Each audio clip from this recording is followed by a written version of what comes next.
Welcome to our channel. నేను Yagnamurthy.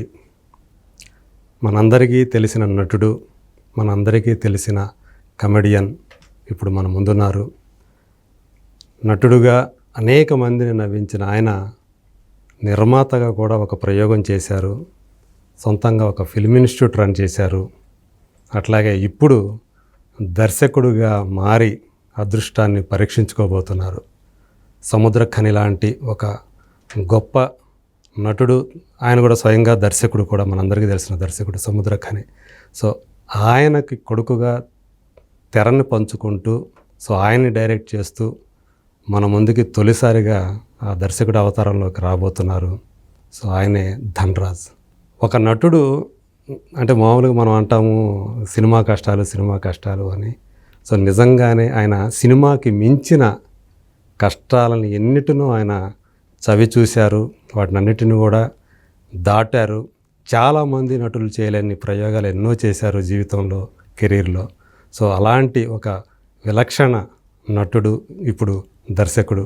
So Dhanraj, ఆయన అంతరంగం ఏంటో ఆయన మాటల్లోనే తెలుసుకుందాం.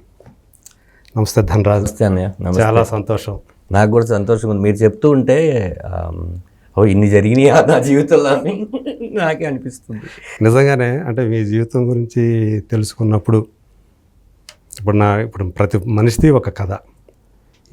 ప్రపంచంలో ఎన్ని కోట్ల మంది ఉన్నారో వాళ్ళందరూ ఇండివిజువల్గా తీసుకుంటే ఎవరి కథ వాళ్ళదే.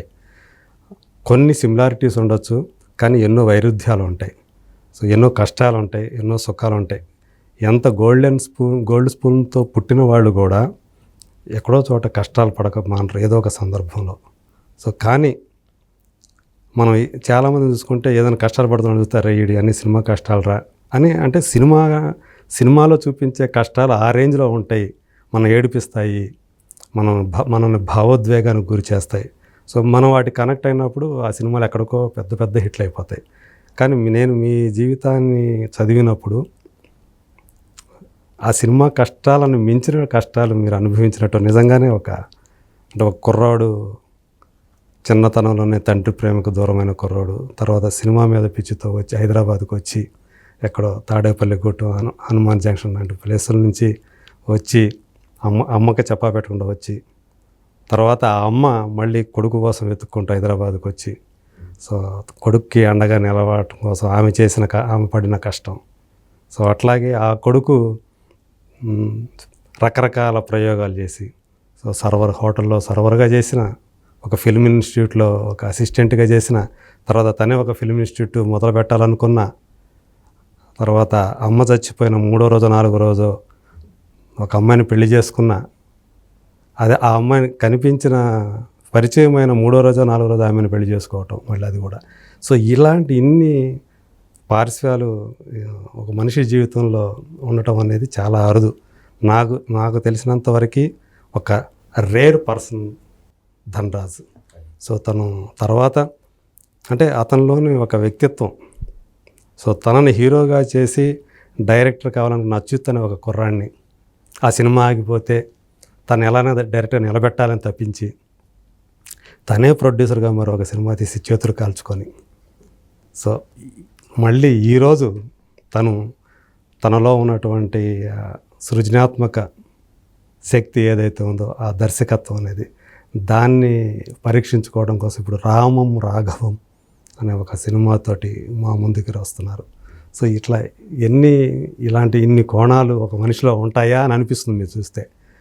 సో మీకు ఏమనిపిస్తుంది అంటే ఇన్ని దాటుకొని, ఇన్ని అడ్డంకులు అనండి, ఇన్ని పార్శ్వాలనండి, సో కొన్నిటిని చాలా విజయవంతంగా అధిగమించి, మీకు తెలుసు మీరు పడిన కష్టాలు. సో ఈరోజు ఈ స్థాయికి రావటం, ఇలా సముద్రఖని గారిని డైరెక్ట్ చేస్తూ, ఆయన కొడుకుగా నటిస్తూ ఇలా మా ముందుకు రాబోతుంటాం, ఏమనిపిస్తుంది మీకు? అంటే అన్న, మీరు ముందు ఒక మాట అన్నారు, అదేంటంటే ప్రతి మనిషి జీవితంలోనూ స్ట్రగుల్స్ ఉంటాయి. ఖచ్చితంగా లేకుండా ఉంటే అది హ్యూమన్ కాదు, రోబోట్ లాగే. కాకపోతే సినిమా ఇండస్ట్రీకి వచ్చేసరికి ఏంటంటే మీలాంటి పెద్దవాళ్ళ ద్వారానో, లేకపోతే యూట్యూబ్ ఛానల్, లేకపోతే శాటిలైట్ ఛానల్ ద్వారా మనం పడిన సుఖాలతో పాటు కష్టాలు కూడా తెలియడంతో పాటు చాలామంది ఏమనుకుంటారంటే వాళ్ళు ఎక్కువ కష్టపడ్డారేమో అనుకుంటారు. సినిమా జీవితమే కాకుండా చూస్తూ ఉంటే అన్న సాఫ్ట్వేర్లో కానీ లేకపోతే నాకు తెలిసిన చాలా సర్కిల్ ఫ్రెండ్స్ ఉన్నారు, ఇంజనీరింగ్ స్టూడెంట్స్ ఉన్నారు, డాక్టర్స్ ఉన్నారు. వాళ్ళందరిలో కూడా కష్టాలు ఉంటాయి. కథ అవి బయటికి రావు. కథ ఏ మనిషికి ఆ కష్టం చాలా బరువైందేగా 100%. ఖచ్చితంగా. అంటే చాలామంది రోలర్ కోస్టర్ అంటుంటారు, దానికన్నా రంగులు రావటమే బెటర్ అన్న. ఎందుకంటే ఇక్కడ స్టార్ట్ అయ్యి మళ్ళీ అది ఇక్కడికే వస్తుంది. సర్కిల్, ఒక సర్కిల్ ఖచ్చితంగా చూడాల్సిందే. జీవితం అంటే ఖచ్చితంగా సర్కిల్ చూడాలి. ఎందుకంటే మనం ఎలాగ కొడుకుతో స్టార్ట్ అవుతామో మళ్ళీ మనకు కొడుకు పుడతాడు. అవును, అదొక రౌండప్ అవుతుంది లైఫ్ ఖచ్చితంగా 100%. దాంట్లో వచ్చిన బాధల్ని నేను మొత్తానికి నా దాంట్లో ఫుల్ స్టాప్ పెట్టి చెప్పాలనుకుంటే మాట ఏంటన్నా, కష్టం పడకపోతే సుఖం విలువ తెలియదన్న. 100% ఖచ్చితంగా కష్టపడాలి. 100% మీరు కష్టపడాలి. కానీ కష్టపడే దానికి ఒక గోల్ ఉండాలి. నేను 5 ఫ్లోర్లు పైకి నడుచుకుంటూ వెళ్ళాను, కింద వాచ్మెన్ నన్ను గుర్తించలేదు అంటే అది నీ గోల్ కాదు. 5వ ఫ్లోర్లో నేను ఇల్లు కొనుక్కోవాలి అని చెప్పేసి నువ్వు కష్టపడి వాచ్మెన్ గుర్తించాలనుకోవాలి. కానీ 5 ఫ్లోర్ నడుచుకుంటూ వెళ్తే తనకే అనవసరం, నీకు అది అవసరం లేని పని. మీరు అది కాదు, ఆ పని కాదు, అది కాదు. మన గోల్ సిన్సియర్గా ఉంటే ఖచ్చితంగా అది నిజమైన అంటే న్యాయపరంగా ఉంటే ఖచ్చితంగా మనం గెలవడానికి ఎన్నో ఆటుపోట్లు ఎన్నో కష్టాలు పడతాం. దాన్ని మనం ఏమనుకోవాలంటే మన గోల్ కోసం పడుతున్న కష్టమే తప్ప అని చెప్పి అది తీసుకొచ్చి కష్టం రా బాబు అని చెప్పి ఏడ్చుకుంటూ ఉంటే ఏం జరగదన్న ఈ లైఫ్లో. ఏది జరగదు. ఆ పట్టుదలతో ఉన్నాను కాబట్టి ఇన్ని చూసినా కూడా ఇంకా మీ ముందు నేను ఇలా కూర్చున్నాను. దానికి మా ఖచ్చితంగా ఆ దేవుడు ఆశీస్సులు, మా అమ్మ నాన్న ఎక్కడో చేసిన పూజా ఫలితాలు, ఇక్కడికి వచ్చిన తర్వాత నేను చేసిన మంచో లేకపోతే నాకు చేసిన మంచో దానివల్ల ఇలా ఉన్నాను. సో ఇప్పుడు అంటే నిర్మాతగా అదేంటి ధనలక్ష్మి తలుపు తడితే అని ఒక సినిమా తీశారు. పేరులో ధనం లక్ష్మి ఉంది కానీ తలుపు తట్టలేదు అది. సో ఆ కష్టం పడ్డారు కదా అప్పుడు. అంటే ఒక అబ్బాయిని దర్శకుడిగా నిలబెట్టాలని ఒక తాపత్రయంతో. సో అదొక దాని నేను మళ్ళీ తర్వాత వస్తాను. ఈ రామం రాఘవం అంటే ఒక డైరెక్టర్ కావాలని ఈ తపన ఏదైతే ఉందో అది ఎప్పటి నుంచి మీలో ఉంది? నిర్మాత కాకముందు నుంచి ఉందా లేకపోతే తర్వాత కాలంలో వచ్చింది అది? ఏంటంటేనా ఈ జబర్దస్త్ ఇలాంటి కార్యక్రమాలు చేసేటప్పుడు మా స్క్రిప్ట్ మేమే రాసుకోవడం, నేను కానీ వేణు కానీ చంద్ర కానీ ఉండేవాళ్ళు, టీమ్ సపోర్ట్ ఉండేది, రైటర్ కూడా ఉండేవాడు. మన థాట్ ఏదైతే ప్రాసెస్ చెప్తామో ఒక స్క్రిప్ట్ స్టార్ట్ చేస్తే కట్ చేసే వరకు మధ్యలో ఇంకా ఆపడానికి లేదు. కానీ డిజైన్ని ఒక టీమ్ లీడర్ చేయాలి ఖచ్చితంగా. నీ ఎంట్రీ ఇది, నువ్వు లెఫ్ట్కి వచ్చి ఇక్కడ ఆగాలి, నీ డైలాగ్ తర్వాత నీ డైలాగ్ చెప్పాలని. ఇలా ఒక 100 ఎపిసోడ్స్ చేసిన తర్వాత తెలియకుండా డైరెక్షన్ చేద్దామని అప్పుడు లేదన్న. ఈ అనుభవం నాకు హెల్ప్ అయింది. అదే నిజానికి అది కూడా డైరెక్షనే కదా. ఎవరు ఎక్కడ ఉండాలి ఏంటి ప్లేస్మెంట్తో సహా ఇవన్నీ కూడా మరి దాంట్లో భాగమే కదా. భాగమే. అది సరైన ధనరాజు స్కిట్ని ఎంచుకునే విధానం. ఇప్పుడు చాలామంది నవ్వుతున్నారు అంటే వాళ్ళందరూ నవ్వాలి అనే విషయాన్ని మనం ముందు గ్రహించాలి. వాళ్ళు ఎందుకు నవ్వుతారు అనే విషయం మనకు తెలిసి ఉండాలి. దాన్ని పిక్ చేసుకునే విధానం కూడా థాట్ ప్రాసెస్ అని. ఇది నవ్వుతారా లేదా, ఎందుకు నవ్వాలి, అసలు ఈ పంచిని ఎక్కడ నొక్కి చెప్తే నవ్వుతారు, ఎంత సాఫ్ట్గా చెప్తే నవ్వుతారు, ఎక్కడ పాజెస్ ఇవ్వాలి అని మనం రాసుకునేటప్పుడు మనం ఎంచుకున్నది జనాలకు నచ్చుతుంది. అయితే మనం ఏదో ఒకటి క్రియేట్ చేయగలం అనే ఒక నమ్మకం, క్రియేట్ చేయగలం అనే నమ్మకం నాకు ఆ షోస్ ద్వారా జబర్దస్త్ ద్వారా వచ్చింది. దాని తర్వాత నేనే డైరెక్షన్ చేయాలి అనుకుని ఉంటే నా సొంత సినిమా నేనే డైరెక్ట్గా చేసుకునేవాడిని కదా. అలా చేయలేదు. అప్పుడు నేను నిర్మాతగా డబ్బులు పెట్టినా లేకపోతే నా ఫ్రెండ్స్ కానీ వీళ్ళందరూ కలిసి మేము పెట్టినా కూడా నేను యాక్టర్గానే వెళ్ళి చేసి వచ్చాను. రిలీజ్ రోజు కూడా నేను ఇక్కడ లేను. పూరి జగన్నాథ్ గారి లోఫర్ షూటింగ్లో రిలీజ్ రోజే ఉన్నాను. పెన్ డ్రైవ్ కూడా తెప్పించుకొని పూరి గారికి అండ్ వరుణ్ తేజ్ గారికి అక్కడే హోటల్లో ఒక అవైలబిలిటీ ఉంటే సినిమా కూడా చూపించాను నేను. అంటే మనం అతను డైరెక్టర్గా నిలబెడదాము అనేది ఏంటంటే నన్ను నమ్మి నేనే హీరోగా చేస్తే తప్ప ఆ కథ వేరే వాళ్ళతో చేయనని ఎన్నో ఆఫర్లను రిజెక్ట్ చేసుకుని ఉన్న వ్యక్తి నాకు నేను ప్రొడ్యూస్ చేయడం అనేది చాలా చిన్న విషయమే. సాయి అచ్యుత్ కదా అతని పేరు, అచ్యుత్ చిన్నారి అని కలం నేమ్ చిన్నారి, ఆయన ఈటీవీకి కూడా చాలా చేశారు. అతను నా కోసం సాక్రిఫైస్ చేసిన అన్నిటికన్నా ఈ అమౌంట్ పెద్దది అనిపించలేదు నాకు. ఓకే. నాకు అది పెద్దది అనిపించలేదు. ఇంకోటి కానీ మీరు దానివల్ల మీ డబ్బు అప్పుడు దాకా మీరు సంపాదించుకున్నది, అలాగే అప్పులు తెచ్చింది, ఇదంతా పోగొట్టుకున్నారు కదా. అంటే ఒకటన్నా భోజనానికి అయితే డబ్బులు లేకుండా పోతాయనే విషయం లేదన్న ఇప్పటి వరకు దేవుడి దయ వల్ల. నేను అది నమ్ముతా. వై బికాస్ నేను ఎక్కడ సంపాదించానో అక్కడే పెట్టాను కదా, మళ్ళీ అక్కడే ఆ కలమ్మ తల్లి నాకు ఇస్తుంది అనేది నా గోల్ అన్న. అప్పుడు రొటేట్ అవుతూ ఉండాలి కదన్న. చాలామందికి నేను చెప్తాను, ఆర్బీఐ ఇంతే ముద్రిస్తుంది, అది అందరి దగ్గరికి వెళ్ళేసి వస్తూ ఉంటుంది మళ్ళీ నీ దగ్గరికి. ఎవరి దగ్గర ఎక్కువసేపు ఉందో వాళ్ళే కోటీశ్వరులు అనుకుంటుంటాం మనం. అంతే అంతే తప్ప చాలా చాలా సింపుల్ లాజిక్ అనేది. కాకపోతే అది శాశ్వతంగా ఒక చోటే ఉంటుందని కూడదన్న. డెఫినెట్గా అలా ఉండకూడదు. ఒక చోటే ఉంటే మిగతా వాళ్ళు ఎవరు పనులు చేయరు. అది వెళ్తూ ఉండాలి. అది అది గాడ్ క్రియేషన్, 100% గాడ్ క్రియేషన్. రెండోది ఏంటంటే నాకు ఈ రోజు కూడా డైరెక్షన్ చేసేద్దాం, డైరెక్షన్ చేసేసి మనం డైరెక్టర్ అయిపోదాం అని లేదన్న 100%. కాకపోతే ఈ రామం రాఘవం స్క్రిప్ట్ వచ్చేసి విమానం అని ఒక సినిమా తీశాడు శివప్రసాద్ యానాల్ గారు. ఆయనది కథ. ఓకే. విమానం కథ ఆయన రాసుకుని దీనికి ఎవరైతే బాగుంటారంటే ఇద్దరు సముద్రకని గారు బాగుంటారు అనుకుని, దాంట్లో కూడా విమానంలో కూడా ఆయనకి కీలకమైన పాత్ర. అయితే ఆయనకి నాకు పరిచయం ఉంది. ఒక సినిమా మాత్రమే చేసాం, జెండాపై కపిరాజ్ అని ఒక సినిమాలో యాక్ట్ చేశాను. ఆయన డైరెక్టర్. తెలియకుండా ఆయన 2 రోజులు పరిచయమైనా, 1 రోజు పరిచయమైనా కూడా మనల్ని తెలియకుండా ఒక 100 సంవత్సరాల పరిచయం ఉన్న తమ్ముళ్ళలాగా చూసేస్తాడు. నన్నే కాదు అందరినీ. అన్నా నేను ఒక కథ విన్నాను, చాలా బాగుంది అంటే, అవునా నేను పలానా తారీఖు హైదరాబాద్ వస్తున్నాను, ట్రైడెంట్ హోటల్కి రమ్మని అన్నారు. వెళ్ళిన తర్వాత ఆయన కథ నిజంగా చాలా బాగా నచ్చింది. అది G5 ప్రసాద్ గారికి, నిమ్మకాయల ప్రసాద్ గారికి నచ్చింది. టీం అంతా కలిసి మన కిరణ్ గారు ప్రొడక్షన్ హౌస్ చేశారు, కిరణ్ కొరపాటి గారు. ఓకే.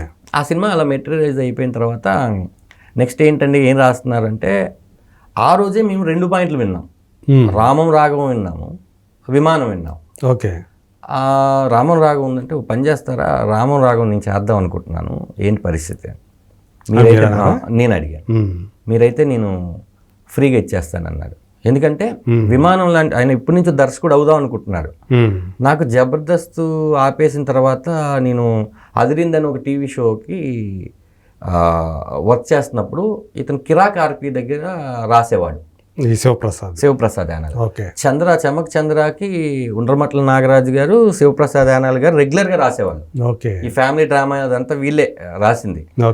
అది జబర్దస్త్ అయిపోయి వీళ్ళందరూ బయటకు వచ్చేసిన తర్వాత ఈయన కిరాక్ ఆర్పీకి చేయడం.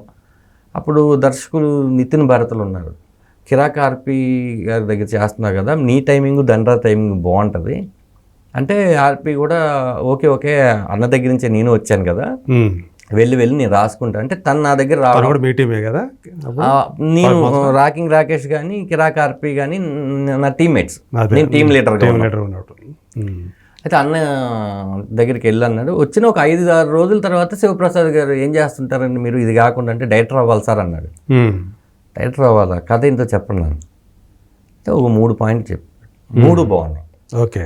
3 బాగుంటే కానీ ఫస్ట్ ఇది చేస్తే బాగుంటుందండి అంటే, నాకు కూడా ఇదే చేయాలని అంటే అట్లా సముద్రకని గారికి చెప్పి ఆ కథ విమానం అయిపోయింది. దాని తర్వాత దీనికి రామం రాగంకి వస్తే, మీరైతే ఫ్రీగా వద్దండి, నేను ఎంత అమౌంట్ తీసుకుంటున్నాను అంతే అమౌంట్ మీకు వచ్చేటట్టు నేను ప్రొడ్యూసర్ని వెతుకుతాను అనగానే, ప్రభాకర్ ఆరిపాక గారని ఈ సినిమాకి సమర్పించు ప్రజెంట్స్.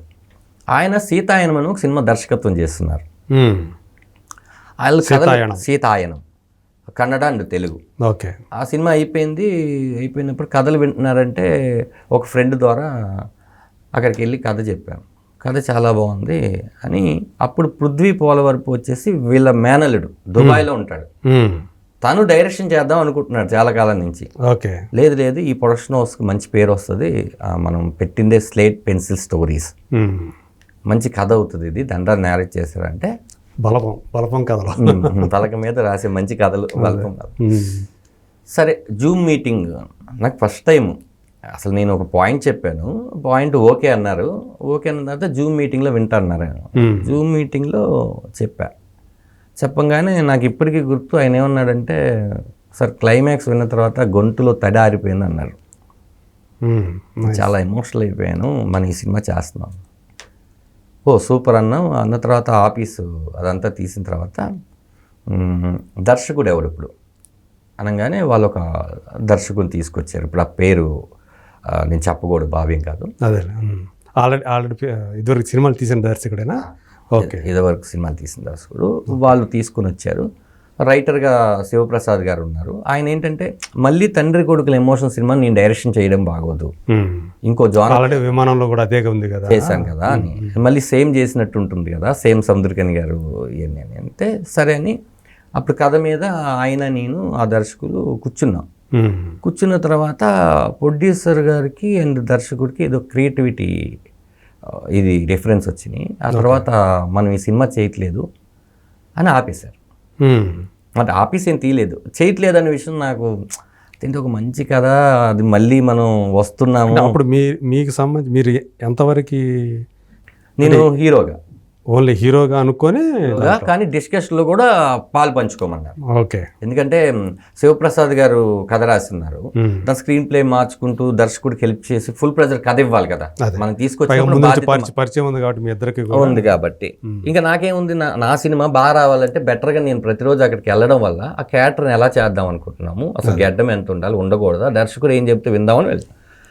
ఇది ఒక ప్రాసెస్ జరిగిందండి. ఐ థింక్ 3 to 6 months మధ్యలో ప్రాసెస్ జరిగినాక వాళ్ళిద్దరికి ఏదో చిన్న క్రియేటివిటీ డిఫరెన్స్ వచ్చింది. ఓకే, రాగానే ఇంకా మనం సినిమా చేయట్లేదు అనేసరికి నాకు గుండెల్లో రాయి పడిపోయింది. ఏంట్రా దేవుడా, ఇంత దాకా తీసుకొస్తావు, మళ్ళీ ఇలా తొక్కేస్తావు ఏంటి? గతంలో కూడా అటు ప్రొడ్యూసర్గా వచ్చావు. అప్పటికి నేను బుజ్జిలారా అని ఒక సినిమా చేస్తున్నాను, నాగేశ్వర రెడ్డి గారి కంట్రోలింగ్లో, అంజీ గారి ఇది. అది మంచి పేరు వచ్చింది ఓటీటీలో, పోలీస్ క్యారెక్టర్ చాలా బాగా చేసావని పేరు వచ్చింది. దాని తర్వాత నేను చేసిన సినిమా విమానమే. ఓకే, ఇంకా ఏమీ చేయట్లేదు మనం, ఇది అయిపోద్ది కదా అని చెప్పి వెయిట్ చేస్తుంటే ఇలా జరిగింది ఏంటనగానే అప్పుడు ప్రభాకర్ గారు నా దగ్గరికి వచ్చారు. ఆరిపాక ప్రభాకర్ గారు వచ్చి, మీరు ఫస్ట్ ఏదైతే కథ చెప్పారో ఆ కథ విన్నప్పుడు మీరే దర్శకులు అయితే బాగుంటుందని నేను అనుకున్నాను. లేదు అంటే మీకు ఇంట్రెస్ట్ ఏమైనా ఉందా అంటే, నేను ఆలోచించుకొని చెప్తానండి అన్న. ఎందుకంటే ఒకటి ఏమనుకుంటారంటే, విమానం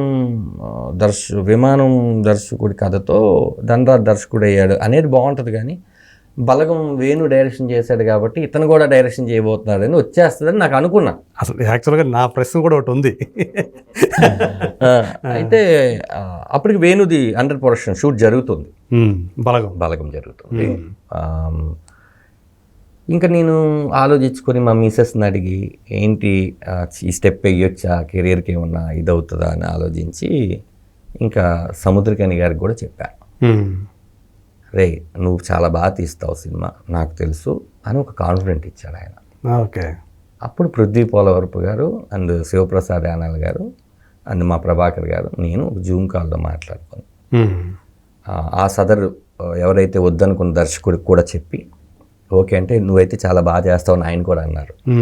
థ్యాంక్స్ సార్, మీ సపోర్ట్ నాకు కావాలి, వాళ్ళు నన్ను అడగడం వల్ల నేను చేయాల్సి వస్తుంది, ఎందుకంటే లేకపోతే ప్రాజెక్టే లేదు అనే దానికి వస్తుంది అనగానే, ప్లీజ్ నువ్వు చెయ్యని ఆయన బ్లెస్సింగ్స్ ఇచ్చారు. ఆ తర్వాత మేము మీటింగ్ వేసుకుని, ఎస్ నేనైతే ఇలా తీయగలను, ఇలా అవుతుందని నాకున్నవన్నీ చెప్పిన తర్వాత ఓకే ఎస్ అని ఒక 2 రోజులు షూటింగ్ పెట్టారు. అంటే నాకు చెప్పలేదు 2 రోజుల్లో, ఒకవేళ బాగా నేను కనుక చేయలేకపోతే కనుక ఇంకో దర్శకుడిని మార్చుకుందాం అనేది. ఓకే, అంటే నాకే కాదు, అంటే ఆ డైరెక్టర్ ఎలా చేస్తున్నాడు, లేకపోతే క్యారెక్టరైజేషన్స్, లేకపోతే కెమెరామ్యాను, చాలా ఉంటాయి. ఒక రకంగా చెప్పాలంటే ఒక రిహార్సల్ లాగా అనుకుని షూట్ స్టార్ట్ చేసాం, పైలట్ ఎపిసోడ్ లాగా అలాగే చెప్పచ్చు. ఇక్కడికి వెళ్ళంగానే ఆ రోజు అనుకున్న 2 సీన్స్ తీసాను.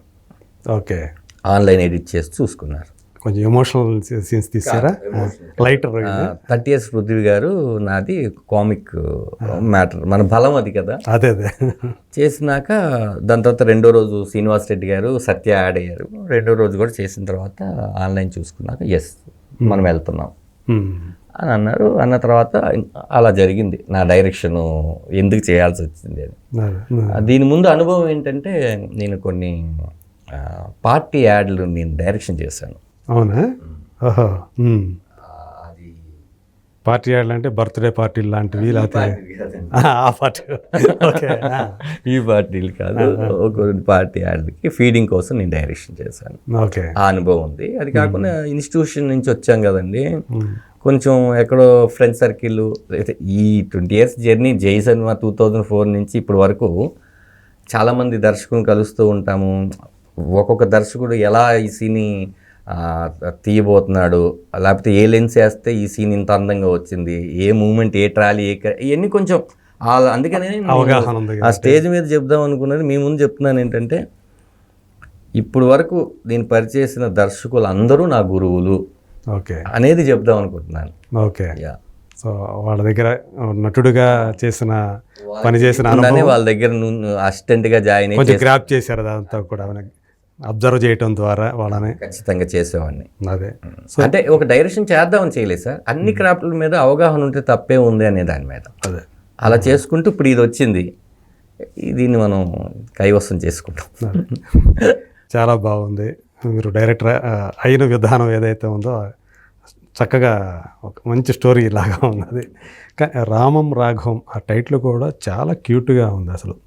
దాంట్లోనే మీరు ఏదైతే టీజర్ ఒకటి రిలీజ్ చేశారో దాంట్లో చూస్తే ఒక తండ్రి కొడుకు కోసం కొడుకు ఎదగాలి, వీడెందుకు ఇట్లా అయిపోతున్నాడు అనే ఒక పెయిన్ ఆయనలో కనిపిస్తూ ఉంది. ఆయన అనుకున్న విధంగా మీరు తయారు కావట్లేదనే బాధ. చివర ఆ టీజర్ చివర ఒకటి ఉంది, నేనంటే వాడికి ఇంటి పేరు ఇచ్చాను కానీ నేను తండ్రిగా ఇంటి పేరు ఇవ్వగలను, మంచి పేరు వాడే తెచ్చుకోవాలి. సో చూస్తే డైలాగ్స్ కూడా ధనరాజ అంటే నేను శివప్రసాద్ గారు అందరం కలిసి రాసుకున్నానండి. అంటే కథ చెప్పేటప్పుడే కొన్ని డైలాగులు వస్తాయి. దర్శకుడు కూడా అంతకుముందు దర్శకుడు కూడా అవడం వల్ల కొన్ని ఏంటంటే పర్టికులర్గా నేను మంచి మాటలు విని చాలా రోజులు అయిందండి. మంచి అంటే ఈ ఎక్కడో చోట ఇది ఎప్పటికీ నిలిచిపోయే మాటలు మనం రాయలేమా? ఓకే. కానీ మనం కొత్తగా వెంటాడే మాటలు వెంటాడాలి. రెండోది ఏంటంటే ఎక్కడో చోట ఎవరో ఒకరు వాడిన పదాలని మళ్ళీ మనం వాడతాం. అంతే కదా. అయ్యే మనం ఆ సీన్కి దేన్ని సమకూర్చాము అనేది కరెక్ట్గా ఉంటుందండి. అంటే అవసరం లేని చోట కామెడీ సీన్ పేలదు, అవసరం లేని చోట ఎమోషన్ సీన్ పేలడు, ఏది పేలదు. ఆ అవసరాన్ని బట్టి ప్రతి సీను దాని ఇంపాక్ట్ మారిపోతుంది. అలా మంచి సీన్స్ రాసుకున్నప్పుడు మంచి మాటలు కూడా ఉండాలి కదని నా తాపత్రయం.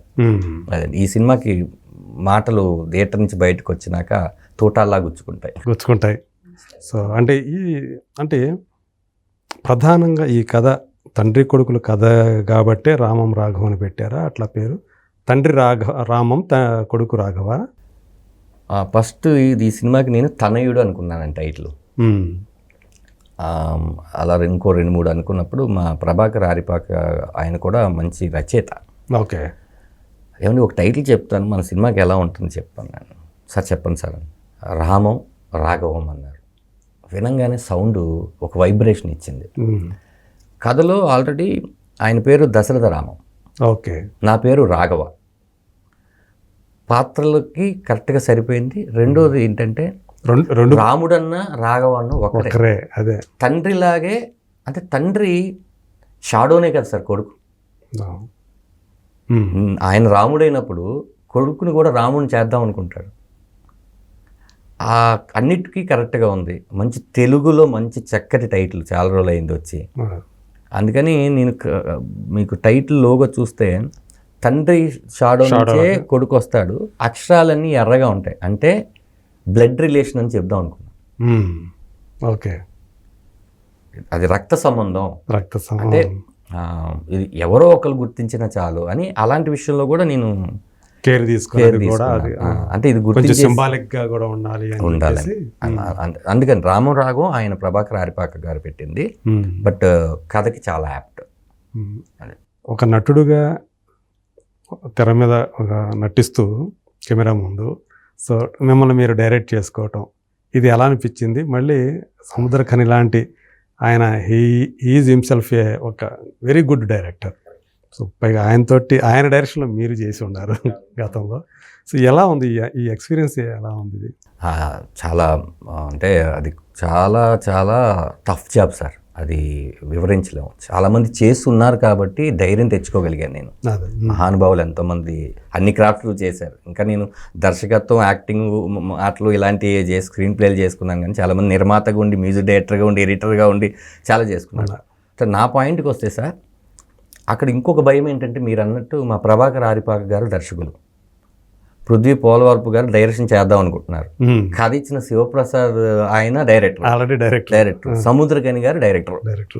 నలుగురిని డైరెక్ట్ చేయాలి. అంటే తప్పేదైనా ఉంటే చెప్పి ఇది చేస్తారు, అది చేస్తారు అనే ఎక్కడ నాకు ఒక భయం కూడా లేదు సార్. ఈ సినిమాలో నేను సముద్రకని గారిని డైరెక్షన్ చేసింది ఆయన ఇచ్చిన ఫ్రీడమ్. ఓకే, ఇక్కడ పడుకోమంటే పడుకున్నారు, నుంచోమంటే నుంచున్నారు. ఒకటే మాట చెప్పాడు, ఈ సెట్లో మీరు డైరెక్టర్. ఆయన ఇలాగే చెప్పారు, నువ్వు కూడా కాదు, ఈ సెట్లో మీరు డైరెక్టర్, నేను ఆర్టిస్ట్. నా జాబ్ ఆర్టిస్ట్గా చేయడానికి వచ్చాను. మీరు ఏం చెప్తారో, మీకు ఎలా కావాలో మీరు తీసుకోండి. ఒక్క కరెక్షన్ కూడా నాకు చెప్పలేదు. రెండు, మళ్ళీ సముద్రకని గారి కంటిన్యూ చేసే లోపల ఇదేంటంటే, యాక్టర్ ధనరాజ్ని డైరెక్టర్ ధనరాజ్ డీల్ చేయగలదా లేదా అనేదే నా టాస్క్ ఉండేది. యాక్టర్ ధనరాజ్ డైరెక్టర్ ధనరాజుకి ఏం కావాలో ఇవ్వగలడా అనేది ఉండేది. నాలో నాకే సంఘర్షణగా చేసుకున్నాను సార్. ఇద్దరు ఉన్నారు, యాక్టర్ ధనరాజు, డైరెక్టర్ ధనరాజు. ఆ ధనరాజ్ చెప్పింది నేను చేయగలనా, ఈ ధనరాజు ఆ ధనరాజు అడిగింది ఇవ్వగలడా, ఇదే సార్ ఫైట్ నాకు తప్ప. నాకు వేరే ఏం లేదండి, 100%. ఓకే. తర్వాత డబ్బింగ్ రూమ్లో సముద్రకని గారు డబ్ చెప్పి చెన్నైలో చెప్పించాను. తెలుగు కూడా నేను పట్టుబడి ఓకే ఒక 6 రోజులు టైం తీసుకొని ప్రతి మాట స్పష్టంగా వినిపించేటట్టు. ఎందుకంటే ఆయన విమానంకు డబ్బింగ్ చెప్పారు. అంతకుముందు ఆకాశవాణి అని ఒక సినిమా చెప్పారు. విమానంలో కూడా చిన్న తెలుగు అక్షరాల్లో మనకున్న తమిళ్లో లేవు. మనం ఇప్పుడు శంకర్ అని పిలిస్తే వాళ్ళు శంగర్ అని పిలుస్తారు. కొన్ని ఉన్నాయి, అవి ఎప్పటికీ టంగ్ ట్విస్టర్సే వాళ్ళకి. అన్న లేదన్నా, ఆ పాత్రకు ప్రాణం నేను ఎవరితోనే చెప్పించవచ్చు, కానీ మీరు చెప్తే ఉంటుంది, లైవ్లీనెస్ ఉంటుంది. రెండు, మీ వాయిస్ అందరికీ తెలుసు. దీని ముందు మీరు ఫ్రీ రిలీజ్ ఈవెంట్లో మాట్లాడతారు, ఇంటర్వ్యూలో మాట్లాడతారు. జనాలకి ఖచ్చితంగా మన సొంత గొంతు అయితే బాగుంటుందన్న. అంతే, ఇంకా దాన్ని ఇంకా ఓన్ చేసుకునే విధానం ఇంకా ఇదిగా ఉంటుంది కదా సార్. అంటే పాత్ర ఒకటి చేస్తూ ఉంటే మాట ఇంకొకరిది అన్నప్పుడు తెలియకుండా ఒక చిన్న ఇది వస్తుంటుంది. అందుకని చెప్తే సరే అని ఒక 6 రోజులు డబ్బింగ్ చెప్పిన తర్వాత 6 రోజులు టైం తీసుకున్నారా? వచ్చారండి. ఆయన బిజీలో 8 o'clock అంటే నేనన్నా 8:30కి వెళ్ళాను, కానీ ఆయన 8కి వచ్చి సినిమా అంతా చూసుకుంటూ వెయిట్ చేశాడండి. ఆయన వెయిట్ చేసి నన్ను కౌగులించుకొని ఒక్కొక్క షాట్కి ఒక్కొక్క అర్థం ఉంది, ఏదో నార్మల్గా పెట్టలేదురా నువ్వు, ఇది అంటే డబ్బుల విషయంలో ఎలా వస్తుంది ఏంటి అనేది ఎవరూ చెప్పలేము. పేరు మాత్రం ఖచ్చితంగా మంచి పేరు నాకు సినిమాకి తీసుకొస్తారా, నీకు కూడా తీసుకొస్తుంది అన్నారు. థ్యాంక్స్ అండి, మీలాంటి వాళ్ళు చెప్తే నాకు ఇంకా అదే ఇప్పుడు కూడా ఆ ఎనర్జీయే నన్ను ఇంకా నడిపిస్తుంది. అదే మనం చేసుకున్న వర్క్ సినిమా సంబంధించి డబ్బింగ్ చెప్పేటప్పుడు చాలా వరకు తెలిసిపోతుంది అంటారు. అంతే, డెఫినెట్గా తెలిసిపోతుంది. ఎవరిని మనం మోసం చేయలేము. మనం డబ్బింగ్ ఇన్ఛార్జిని కూడా మోసం చేయలేము. ఎందుకంటే 100 సార్లు నాతో పాటు సినిమా చూస్తారు కదా. నేను ఎవరో ఒకళ్ళు ఈ 24 క్రాప్స్లో డిఏలో కానీ, 5.1లో కానీ, డబ్బింగ్లో కానీ, సింకింగ్లో కానీ, లొకేషన్లో కానీ, ఆన్లైన్ ఎడిటర్ కానీ ఎవరో ఒక్కళ్ళైనా ఏదైనా బాగోలేదంటే కరెక్ట్ చేసుకోవచ్చేమో అని నేను వెయిట్ చేశాను సార్. దేవుడి చేయాలి కదా సార్ డెఫినెట్గా. అంటే థియేటర్లో జనాలు అందరితో తిట్టించుకోవడం కన్నా ముందు వీళ్ళిద్దరితో తిట్టించుకుంటే జనాలు మెచ్చుకుంటారు కదా సార్ డెఫినెట్గా. ఎందుకంటే నా వెనకాల ఒక డైరెక్టర్ అనేది కొత్త జాబ్ ఒకటి ఉంది. చూడడానికి వచ్చిన వాళ్ళు ఎవరైనా కూడా రానప్పుడు ఎందుకు చేసావు అనే మిస్టేక్ ఇంకా అటు కాకుండా ఇటు కాకుండా పోతాం. ఎవ్వరు చెప్పలేదు సార్. అంటే నా మీద ప్రేమతో చెప్తున్నారేమో అని క్రాస్ చెక్స్ కూడా చేసుకుంటుంటాను 100%. ఏం బాగుందని నువ్వు అలా అంటే ఏం తక్కువ ఏం మాట్లాడతావు అని చెప్పి నా మీద రివర్స్ అయిన వాళ్ళు ఉన్నారు అనమాట. ఓ అయితే ఓకే వర్క్ అయింది అనమాట. అట్లా సార్. మీరు నటుడుగా ఎంతోమంది నవ్వించారు. ప్రధానంగా మీరు కమెడియన్. ఒక జబర్దస్త్ షో ద్వారా కూడా దాన్నే మీరు మీ బలం ఏంటో చూపించారు. సో అంటే మీ బలం, మీ స్ట్రెంగ్త్ అంతా కూడా ఎక్కువగా ఆ కామెడీ సైడ్ ఉంది కదా. అలాంటిది మీరు డైరెక్టర్ అవుతూ ఇలాంటి ఒక ఎమోషనల్, ఒక తండ్రి కొడుకుల కథని తీసుకోవటం అంటే ఏ ధైర్యంతో చేశారు? ఎందుకని మీరు కామెడీ స్క్రిప్ట్ కాకుండా ఇలాంటి స్క్రిప్ట్ ఎంచుకున్నారు? నేను జబర్దస్త్లో చేసేటప్పుడు కూడా sir, Jabardasth show comedy show కదండి, కొన్ని ఎమోషనల్ స్కిట్స్ చేశాను నేను. మీరు చూస్తే పైరసీ మీద ఒక స్కిట్ చేశాను, ఒక ఆర్టిస్టుల మీద ఒక స్కిట్ చేశాను. బహుశా మీరు వెనక్కి వెళ్ళి చూస్తే నాకు ఫస్ట్ నుంచి ఒక ఎమోషన్ అంటే బాగా ఇష్టం అండి. అంటే మీరు చిన్నప్పటి నుంచి మీరు ఎదుర్కొన్న స్వీయానుభవాలు కూడా ఉండొచ్చు. నేను ఎంత పగలబడి నవ్వుతానో పక్కన వాళ్ళు జోకేస్తే, వాళ్ళ చిన్న మాట ఏదైనా వాళ్ళ జీవితం గురించి చెప్తే నాకు ఏడుపు వచ్చేస్తుంది సార్. నేను థియేటర్లో కూర్చొని చాలా సినిమాలకు ఏడుస్తుంటాను. ఓకే, నాకు చాలా ఇష్టం. నాకు తెలియకుండా లోపల నుంచి అది పక్కన ఎవరైనా చూస్తున్నారా అంటే ఖచ్చితంగా ఆపుకోలేనండి నేను. మీరు ఎన్నో సినిమాలు చేసినా ఒక నటుడైనప్పటికీ కూడా సో ఆ ఎమోషన్ అనేది వచ్చేస్తూ ఉంటుంది. వచ్చేస్తుంది. నాకు ఒక ఆర్ఆర్ ఏదైనా ఏదైనా వినిపిస్తే చాలా ఏడ్చేస్తాను నేను. అంటే నేను సెన్సిటివ్ లేకపోతే అలా ఏం చెప్పట్లేదండి. నాకు అలాంటిది ఏదైనా సీన్ కానీ, విమానం క్లైమాక్స్ చూశాను అనుకోండి, యాక్ట్ చేసేటప్పుడు నేను ఉన్నాను, కథ మొత్తం నేను ఉన్నాను, ఇప్పటికీ ఏడుస్తాను నేను. సముద్రగని గారు చెప్తుంటారు, నేను ఎందుకు అన్నిసార్లు ఏడుస్తూ ఉంటాడు ఆయన. అంటే అది ఎప్పుడు చూసినా ఆ పెయిన్ అలాగే ఉండిపోద్దండి. అలాగా నేను ఈ సినిమాకి వచ్చేసరికి ఏంటంటే సార్, కామెడీగా సినిమాలో కూడా 4-5 సినిమాలు హీరోగా చేశాను నేను. ఒక బలమైన కథ చెప్పాలి, ఒక నిజాయితీ గల కథ చెప్పాలంటే అందులో ఒక పెయిన్ ఉండాలి. నేను చెప్పబోయేది మళ్ళీ ఈ సినిమా వరకు వచ్చేసరికి నాకున్న ఛాలెంజెస్లో సముద్రకని గారు రఘువర్ణ్ అని చెప్పి, విఐపి అని చెప్పి ధనుష్ గారికి ఫాదర్గా చేస్తున్నారు. డాన్ శివకార్తిక్ గారు కాలేజీ డాన్ చేస్తున్నారు. తర్వాత ఆయన ఫాదర్గా చేసింది నాకే.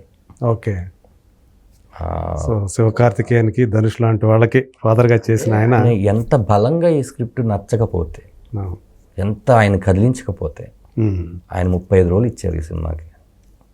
ఆయనకున్న బిజీ, అక్కడ ఏమో హనుమాన్ జరుగుతుంది, ఆయన డైరెక్షన్ చేద్దామని చెప్పి ఇది ఉన్నారు. ఆయన బ్రో సినిమా అప్పుడు వెళ్ళి చెప్పి బ్రో రిలీజ్ వరకు వెయిట్ చేసి కరెక్ట్గా తీసుకుని వెళ్ళి మళ్ళీ అక్కడి నుంచి ఇక్కడ తీసుకొచ్చేసారు అనమాట. తీసుకుని వచ్చి బ్రో నుంచి తీసుకొచ్చేసారు. అంటే ఎందుకు ఎమోషన్ అంటే సార్, నాకు బేసిక్గా సార్ ఎంత నవ్వినా కూడా సార్, అలానే ఈ సినిమాలో కామెడీ లేదని కాదు, ఉంటుంది. అంటే మళ్ళీ జనాలకి మళ్ళీ అది నేను రాంగ్ ప్రొజెక్ట్ అవుతుంది. ఈ రాఘవ అనే ఒక క్యారెక్టర్ ఎలా బిహేవ్ చేస్తుందో ఎండ్ వరకు అలాగే బిహేవ్ చేస్తుంది. కొద్దిసేపు ఏదో నవ్వించి, కొద్దిసేపు ఏదో ఏడిపించి, సెటిల్గానే ఉంటుంది. డెఫినెట్గా సెటిల్. కానీ మీకు ఆర్టిస్ట్ సత్య ఉన్నాడు, 30 years పృథ్వీ గారు ఉన్నారు, ఇంకా అమృతం ఆయన మన వాసు గారు ఉన్నారు, చాలా మంది ఉన్నారండి, మన సునీల్ గారు ఉన్నారు, అందరూ ఉన్నారు. కాకపోతే ఇదేంటంటే ఏమవుతుందో నేను చెప్పలేను కానీ సార్, ఖచ్చితంగా ఒక మంచి సినిమాని అయితే మనం చూసి బయటకు వచ్చామని ప్రేక్షకులు అనుకుంటారు. అదే అండి నా గోల్, అంతే.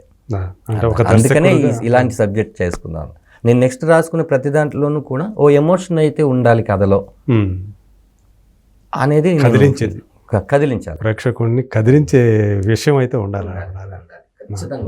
అదే అంటే మీరు నాకు టైటిల్తోనే చాలామందిని మీరు ఆకట్టుకున్నారు. అది ఏదో ఒక మొత్తానికి ఒక సెన్సిటివ్ లేదా ఒక సెన్సిబుల్ కథని చెప్పదలుచుకున్నట్టున్నాడు, తండ్రి కొడుకుల కథ అనేటప్పటికి. టీజర్లో చూసిన తర్వాత కూడా అంటే మీరు విమానం సంగతి చెప్పారు కదా, అందులో కూడా కొడుకుని ఆ విమానం ఎక్కాలి అనే కళని తీర్చడం కోసం ఒక తండ్రి పడే ఎన్ని కష్టాలైనా పడతాడు ఒక తండ్రి అనేది అందులో ఆయన సముద్రకని చేశారు, చూపించారు. ఇక్కడ చూస్తే మీరు ఆ కథలో సార్, మేము అనుకున్నప్పుడు, అంటే డైరెక్టర్ అనుకున్నప్పుడు 2 కాళ్ళు ఉండవండి ఆయనకి సినిమాలో. అవును, కానీ ఎగిరే విమానం ఎక్కించాలనుకుంటాడు కొడుకుని. భూమి మీదే నడవలేని వ్యక్తి ఆకాశంలో ఎగురుతున్న విమానం ఎక్కించడం కోసం పడిన తండ్రి కథని ఆ కథ అంటే అందులో మేము అనుకున్న, ఆయన డైరెక్టర్ అనుకున్నటువంటి శివప్రసాద్ యానాల్ గారు అనుకున్నటువంటి మోటో అది. అలాగే ఈ కథ మొత్తాన్ని కూడా బయటకు వస్తే ఒక మోటో ఉంటుంది, ఓకే, ఓ యూఎస్బి ఉంటుంది. అంటే ఏంట్రా ఎందుకు ఈ కథ ఇలా రౌండ్ అప్ అయిందంటే దానికి ఒక అర్థం ఉంటుంది. ఏదో వచ్చారు కదా అని ఏడిపించి పంపించారు, ఎందుకు ఏడ్చామో కూడా రీజన్ ఉంటుంది. ఓకే, అంటే ఏడవాళ్ళ కూడా ఉంటుంది. అంటే తండ్రి కొడుకుల మధ్య కాన్ఫ్లిక్ట్ ఏదైతే మీరు ఇందులో వెళ్ళిపోమంటాడు, ఇంట్లో నుంచి కూడా వెళ్ళిపోమంటాడు అనే సీన్ కూడా ఒకటి ఉంది కదా దీంట్లో. సో అంటే ఈ కొడుకు క్యారెక్టర్ దీంట్లో కానీ లేకపోతే తండ్రి క్యారెక్టర్లో కానీ మీ నిజ జీవితంలో జరిగిన సంఘటనలకి ఏమన్నా పోలికలు ఏమైనా ఉన్నాయా? లేదంటే నాకు ఒక 5 ఏళ్ళు ఆ చిన్నతనంలోనే నాన్నగారు చనిపోయారు. అంటే బేసిక్ ఏంటంటే మా నాన్నగారితో ఒక్క ఫోటో లేదు, మా నాన్నగారి ఫోటో లేదు నా దగ్గర. నాన్నగారు ఎలా ఉంటారో తెలియదు మీకు అసలు? తెలుసు, నాకు ఒక్కడికే తెలుసు, మీకు చూపించడానికి నా దగ్గర ఏం లేదు. ఓకే, అది ఎక్కడ మర్చిపోకుండా ఆ మైండ్ సెట్లో అలాగే పెట్టుకొని గుండెల్లోనే ఉంది, గుండెల్లో నా కళ్ళలో ఆయన నాకు తెలిసి ఎలా ఉన్నారు. ఓకే, ఇప్పుడు మీకు నేను నా ఫోటో అక్కర్లేదు మీకు చూపించడానికి, మా మిస్సెస్ ఎలా ఉంటారంటే చూపించు, మా అబ్బాయి ఎలా ఉంటారు ఎందుకంటే ఫోటోలు ఉన్నాయి. మా నాన్న నాకు తెలుసు కానీ మీకు చూపించలేను నేను. అంటే అప్పటికి మీకు ఊహ తెలిసిందా? ఆయన లారీ డ్రైవర్ అండి. కాకపోతే ఈ సినిమాలో ఒక లారీ డ్రైవర్ క్యారెక్టర్ పెట్టాను. ఓకే, అది హరీష్ ఉత్తమన్ గారు చేశారు. ఓకే, అంటే అది మీ మైండ్ సెట్ అది ఆటోమేటిక్ వచ్చేసింది, అది ఉండాలి అని ఫస్ట్ కథగా అనుకున్నప్పుడు అదొక క్లీనర్ క్యారెక్టరు. మా నాన్న లారీ డ్రైవర్ కదా, లారీ డ్రైవరే పెడదాం అని చెప్పి ఒక లారీ డ్రైవర్ క్యారెక్టర్ పెట్టాను. కానీ ప్రవర్తన వచ్చేసేసి ఫిక్షనే డెఫినెట్గా. వాళ్ళ కష్టాలు చూపించి వాళ్ళు ఇది చేద్దామని కాదు, ఆ కోరికలు. లారీ డ్రైవర్ ఒక క్లీనర్కి డ్రైవర్ అవ్వాలనుకుంటారు, ఒక డ్రైవర్ ఓనర్ అవ్వాలనుకుంటారు, ఆ ఓనర్ ఇంకో 10 లారీలు కొనాలి. ఈ కోరిక ఉంటుంది కదా, మా నాన్నలో కూడా ఉండొచ్చు కదా అని చెప్పి ఇది. కాకపోతే ఇందులో మదర్ క్యారెక్టర్ చేసింది ప్రమోదిని గారు. ఆవిడకి మా అమ్మ పేరు కమలమ్మ అని పెట్టాను. ఓకే, నాన్నకి పెట్టడానికి లేదు, ఎందుకంటే దసరా రామని ఫిక్స్ అయిపోయాము, లేకపోతే సత్యరాజుని పెట్టాలి మా నాన్నగారి పేరు, ఇంకా కుదరలేదు అది. అందుకని అమ్మకు పెట్టడానికి వీలుంది కదా అని కమలమ్మ అని పెట్టేశారు. సో అట్లా మనకు తెలియకుండానే కొన్ని అలా వచ్చేస్తుంటాయి. ఒక క్యారెక్టర్కి ఒక లారీ డ్రైవర్ క్యారెక్టర్ పెట్టిన కమలమ్మ అనే పేరు పెట్టిన. సో యాక్చువల్గా మీ జీవితంలోనే మీ అమ్మా నాన్నలది లవ్ మ్యారేజ్, ప్రేమించి పెళ్లి చేసుకున్నారు, పెద్దని ఎదిరించి పెళ్లి చేసుకున్నారు. సో అలాంటి అయినప్పటికీ కూడా మీరు చిన్నతనంలో ఏవైతే కష్టాలు అనుభవించారో ఇవన్నీ చేసిన తర్వాత ఒక ప్రొడ్యూసర్గా మీరు మీ భార్యని ఒప్పించి, ఎందుకంటే ఆమెకు తెలుసు మీ కష్టాలన్నీ కూడా, ఒక సందర్భం మీరే చెప్పారు కదా, ఆమె చెవిదిద్దులు ఇస్తే కానీ అమ్మగారి కార్యక్రమాలు కర్మకాండాలు మీరు చేయలేదు. సో అలాంటి అమ్మాయి మీ ప్రయాణంలో శిరీష గారి పాత్ర ఏముందంటే ఏం చెప్తారు? నా ప్రయాణం మొత్తంలో శిరీష గారి పాత్ర హీరో. ఎందుకంటే అండి ఆల్మోస్ట్ 2.5 years అయింది ఈ సినిమా. మధ్యలో నేను ఈ సినిమాకి మొహానికి రంగేసుకున్నాను తప్ప బయటికి వెళ్ళి ఎక్కడ రంగేసుకోలేదు. ఇల్లు గడవాలంటే మనం ఏం కోటీశ్వరం కాదు. తను సిరి ఈవెంట్స్ అని చెప్పి తను ఈవెంట్ మేనేజర్గా నేనే అనుకున్నాను తను చేయగలదా అని. ఇప్పుడు ఇంటి ఈఎంఐ దగ్గర నుంచి ప్రతిదీ కూడా తనే కడుతుంది. నాకు సిగ్గు లేదు, ఏం లేదు. ఎందుకంటే తనకు ముందే చెప్పా, చూడమ్మా ఇది ఎప్పటికి అవుతుందో తెలీదు, ఇది గనక బాగుంది అని పేరు వస్తే ఇంక మీ ఆయన్ని ఎవడ ఆపలేడు, లేదంటే మీ ఆయన ఆగిపోతాడు, మళ్ళీ మనం వెనక్కి వస్తాం, వెనక్కి వచ్చి మళ్ళీ 0, ఇప్పుడు 0 ఉంది, ఇంకొంచెం 1లో ఉంటామేమో, 1 నుంచి అలా వెళ్తూ ఉంటాము. కానీ నువ్వు నన్ను పెళ్లి చేసుకున్నప్పుడు నేను ఏ మాట అయితే ఇచ్చాను అదే మాట, నేను ఇండస్ట్రీ వదిలి ఎక్కడికి వెళ్ళను. ఇండస్ట్రీలో ప్రొడ్యూసర్గా చేశా, కమెడియన్గా చేశా, ఆర్టిస్ట్గా చేశా, ఇప్పుడు డైరెక్టర్గా చేశా, రేపొద్దున ఏదైనా కథ రాయడానికి వెళ్తానేమో. ఇక్కడెక్కడే ఉంటుంది నా జీవితం మొత్తం, కానీ మనం చాలా బాగుంటామని నాకు అనిపిస్తుంది. అంటే నువ్వు నాకు ఇవన్నీ ఎందుకు చెప్తున్నావు, అసలు ఎప్పుడు కూడా నేను ఎమోషనల్గా మాట్లాడినా కూడా నువ్వు అసలు ఎందుకు, నాకు నమ్మకం ఉంది. అంటే ఏమో మనకు అనిపిస్తుంటుంది కదా, మనం ఈ పనులు మనం చేస్తున్న ఈ పనుల వల్ల ఈ అమ్మాయి ఏమైనా సఫర్ అవుతుందేమో, మనసులో ఏమైనా అనుకుంటుందేమో. ఎందుకంటే శుభ్రంగా ఒక యాక్టింగే చేసుకుంటా పోతుంటే ఇవన్నీ లేవు కదా అసలు. శుభ్రంగా వచ్చే రెమ్యూనరేషన్ తీసుకుంటే ఇంటికి వెళ్ళి ఇంట్లో ఇస్తారు, హ్యాపీగా నడిచిపోతుంటుంది, సాఫీగా వెళ్ళిపోతుంటుంది లైఫ్ అనేది. కానీ ఇన్ని ఉండవు కదా. ఒక సంపాదించిన డబ్బులను తీసుకొచ్చి ఒక సినిమాలో పెట్టిన ప్రొడ్యూసర్ అయ్యి, ఇప్పుడు మళ్ళీ మిగతా సినిమాలన్నీ వేషాలను పక్కన పెట్టి ఒక సినిమా కోసం డైరెక్టర్గా పనిచేయటం, ఇదంతా కూడా ఒక ఆదాయాన్ని కోల్పోవటమే కదా మనం అంతా కూడా. సో ఇది మన మైండ్లో. అంటే మీరు చెప్తుంటే అలా కూడా అడగొచ్చు కదా తను అని అనిపిస్తుంది, కానీ నన్ను ఎప్పుడు ఏ రిస్ట్రిక్షన్ పెట్టలేదండి. కాకపోతే నేను తను ఒక సింక్లో ఉండేది ఏంటంటే, ఒక కొత్త అడుగు వేస్తున్నప్పుడు మనకు తెలియని అడుగు ఒకటి కొత్త దాంట్లోకి వెళ్తున్నప్పుడు కొన్ని ప్రాబ్లమ్స్ వస్తాయి. మనం ఎంత ధైర్యంగా నిలబడ్డామో అనే దాన్ని బట్టే కదా రిజల్ట్ వస్తుంది అనేది నేను తను నమ్ముతామండి 100%. ఎందుకంటే మనం అక్కడే వేరే గీత గీసుకొని మనం అక్కడే కూర్చున్న దానికన్నా ఒక స్టెప్ వెళ్ళాలి కదా, ముందుకు వెళ్ళాలి కదా. అంటే మన రూట్ చూపించడానికి మన గాడ్ ఫాదర్స్ ఎవరు లేరు, మన రూట్ మనమే వేసుకోవాలి కదా. ఫస్ట్ అది ముళ్ళ కంచెలా ఉంటుంది, గుచ్చుకుంటాయి, అలా వదిలేస్తే అది రోడ్డు ఎప్పుడుగా అవుద్ది. మెల్లిగా కంకర వేసుకోవాలి, దాని మీద మళ్ళీ తారు వేసుకోవాలి, అప్పుడే కదా సాఫీగా ఉంటుంది జర్నీ. ఇలా మన ఇలా నేనే కాదండి, చాలామంది చేసి రుజువు చేశారు, సక్సెస్ అయ్యారు. నేనేం కొత్త విషయం ఏం చేయట్లేదు. అట్లీస్ట్ ఇన్స్పిరేషన్ ఉన్నప్పుడు నువ్వు రాకపోతే ఎలా అంటారు. అప్పుడు నిన్ను నమ్మిన వెనకాల ఉన్న వాళ్ళకి నువ్వు ఇన్స్పిరేషన్ ఎలా అవుతావు. డెఫినెట్గా నేను ముగ్గు నుంచి పారిపోయి వచ్చాను సార్, అమ్మో ఏంటి కష్టాలని చెప్పి వెనక్కి వెళ్ళిపోయి ఉంటే ఈరోజు తెలుగు ఇండస్ట్రీలో కానీ ఒకటి ధనార్దన్ ధనరాజ్ అనే పేరు ఉండేది కాదుగా. కానీ ఒకటి నాకు అంటే నేను చదివిన తర్వాత అనిపించింది, అసలు అప్పుడు అమ్మ ఒంటరిగానే ఉంది కదా, అమ్మను ఒంటరిగా ఉన్న అమ్మను వదిలేసి చెప్పబెట్టకుండా హైదరాబాద్కి ఎందుకు వచ్చాడు ఈయన.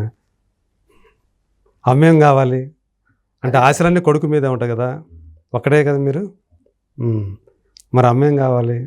అదే సార్ నేను ఏమంటున్నానంటే, ఇది ఏది సమర్థించుకొని చెప్పడానికి కాదు, ఇది నిజం. ఒక 9వ తరగతి అంతా చదివేసుకున్న ఒక పిల్లోడు చిరంజీవి గారి సినిమాలు చూసేసి పారిపోయి వచ్చి చిరంజీవి గారి ఇంటికి వెళ్ళిపోదాం, చిరంజీవి గారు ఒకవేళ కాదంటే పక్కన బాలకృష్ణ గారి ఇల్లు ఉంటుంది, ఆ పక్కన నాగార్జున గారి ఇల్లు, ఇవన్నీ వరుసగా ఉంటాయి హీరోల ఇల్లు అన్నీ అనుకున్న భ్రమలో వచ్చింది నాకు. మీకు ఇక్కడికి వచ్చిన తర్వాత 3వ రోజు 4వ రోజు తర్వాత అర్థమైంది నాకు. నేను అక్కడ వదిలొచ్చింది ఎంత పెద్ద ఆనందం అంటే నాకు అసలు ఒక భరోసాని కదా, అసలు ఇంకేమీ తెలిసేది కాదు. ఇక్కడ అన్నీ తెలుస్తున్నాయి. ఏంటి కష్టం అప్పుడు తెలియదు, ఇప్పుడు అన్నీ తెలుస్తున్నాయి కదా. తినరా తినరా తినరా అంటే తర్వాత తింటలేమో అనే వాయిస్ దగ్గర నుంచి ఎవడు పెడతాడు అనే దానికి ఆకలే కదా సార్ నన్ను సర్వర్ చేసింది.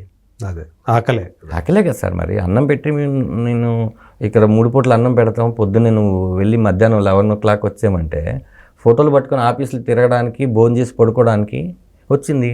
నాకు తెలిసి కాళ్ళు మనం పరిగెత్తుకుంటూ వచ్చేసి బొంగరాల ఆటో ఏదైనా ఆడుకుని వచ్చి కాళ్ళు కూడా కడుక్కోకుండా ఇంట్లో భోజనం చేసేస్తుంటాం. అమ్మ కడుక్కున్నా లేవని వెనకాల ఊరి నెల పోసేసుకుని వెనకాల తడిసిండు కూడా ఉండవు. ఇక్కడికి వచ్చిన తర్వాత అంటులు తోమాల్సిన పరిస్థితి. ఇంకొకళ్ళు తిన్నదాన్ని అది తప్పే లేదండి, కాకపోతే నేను చేయని పని అది. అవును, కొత్త పని నిజానికి అవసరం లేని పని, అది కల్పించుకుంటాను. అదే కాకపోతే ఆ కష్టాన్ని నేను ఇష్టపడ్డాను కాబట్టి ఈరోజు మీతో నేను ఇలా కూర్చొని మాట్లాడుతాను. కానీ అది చేసేటప్పుడు మాత్రం మైండ్లో బాధ అనిపించేది కదా బాగా. బూతులు అవన్నీ విన్నాను నేను 100%. అంటే నాకు రెగ్యులర్గా తెలిసిన పని అనుకోండి సార్, ఫాస్ట్గా చేసేవచ్చు. మనం నేర్చుకుంటున్న ప్రాసెస్లు ఏంటంటే వాళ్ళకి అది రెగ్యులర్. అవును, అది తొందరగా తీయమనే పదం రెగ్యులర్. తొందరగా తీయడం ఎలా తెలియదు నాకు, అది రెగ్యులర్ కాదు కదా. అలా చాలా కొత్త పని, అక్కడ మళ్ళీ ఫాస్ట్గా చేయకపోయినా కూడా తిడతారు. మనం ఎదిరించలేము, వయసు లేదు, బలము లేదు, ఇంకే దారి లేదు. అది సో అలాంటి వచ్చింది. కాకపోతే మీకు ముందు అనిపించిందా అంటే మీ ఎదుగుదలని అమ్మ కూడా చూడలేకపోయింది అనే బాధ ఏమన్నా ఉందా?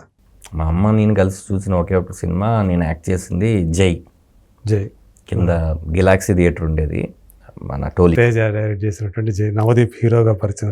అది ఒక 2-3 బిట్లు ఉంటాయి దాంట్లో. నన్ను పొడుస్తారు అనమాట. మా అమ్మ అప్పుడే ఫస్ట్ టైం DTS చూడడం. అమ్మ అరుపులంతా ఏంట్రా పొడిచేశారా నిన్ను? కాదు మాది బొమ్మకి ఏదో గుచ్చారు. ఆ తర్వాత ఆవిడ క్యాన్సర్ పేషెంట్, తను నాకు చెప్తే నేనేం చేయగలనని చెప్పలేదు. ఎప్పుడు పెయిన్ వచ్చినా కూడా కడుపు నొప్పి అని చెప్పేది. అప్పుడు డాక్టర్ కూడా ర్యాంటాక్ అని ఒక ట్యాబ్లెట్ ఇచ్చేవారు. తన హాస్పిటల్లో పనిచేస్తుంది అప్పుడు.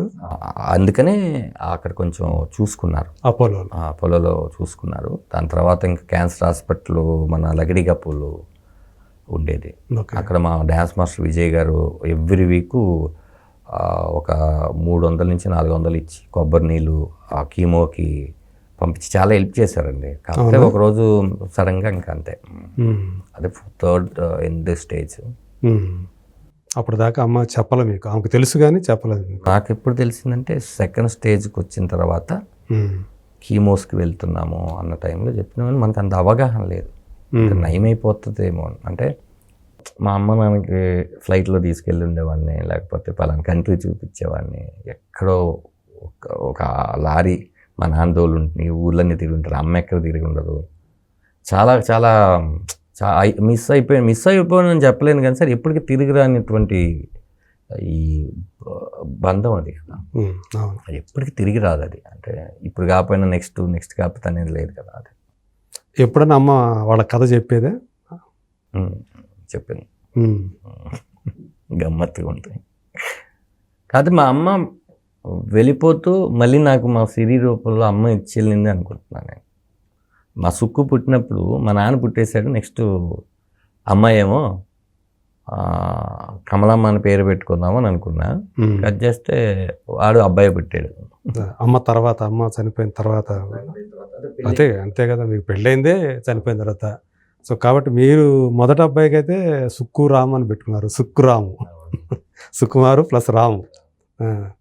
జగడం సినిమాకి గుర్తుంది అంతే కదా, మీకు జగడంతో పేరు వచ్చింది కాబట్టి ఆ ఇద్దరు పేర్లు పెట్టుకున్నారు. చిన్నాయనకి ఏం పెట్టుకున్నారు? అలా ఏం లేదండి, రాజ్దీప్ అని వాడి జాతకం ప్రకారం 6D రావాలన్నారు. నాదేమో ధనరాజు DR 6D. ఓకే, అట్లా చేసాం. రాజ్దీప్ అని పెట్టారు. Dలో ధనరాజు, 6లో మా సుకురాంలో 6 ఉంటుంది, మా శిరీషలో ఇది ఉంటుంది. అంటే అవన్నీ చూసి మా ఆవిడ రాజ్దీప్ బాగుంటుంది అనిపించింది.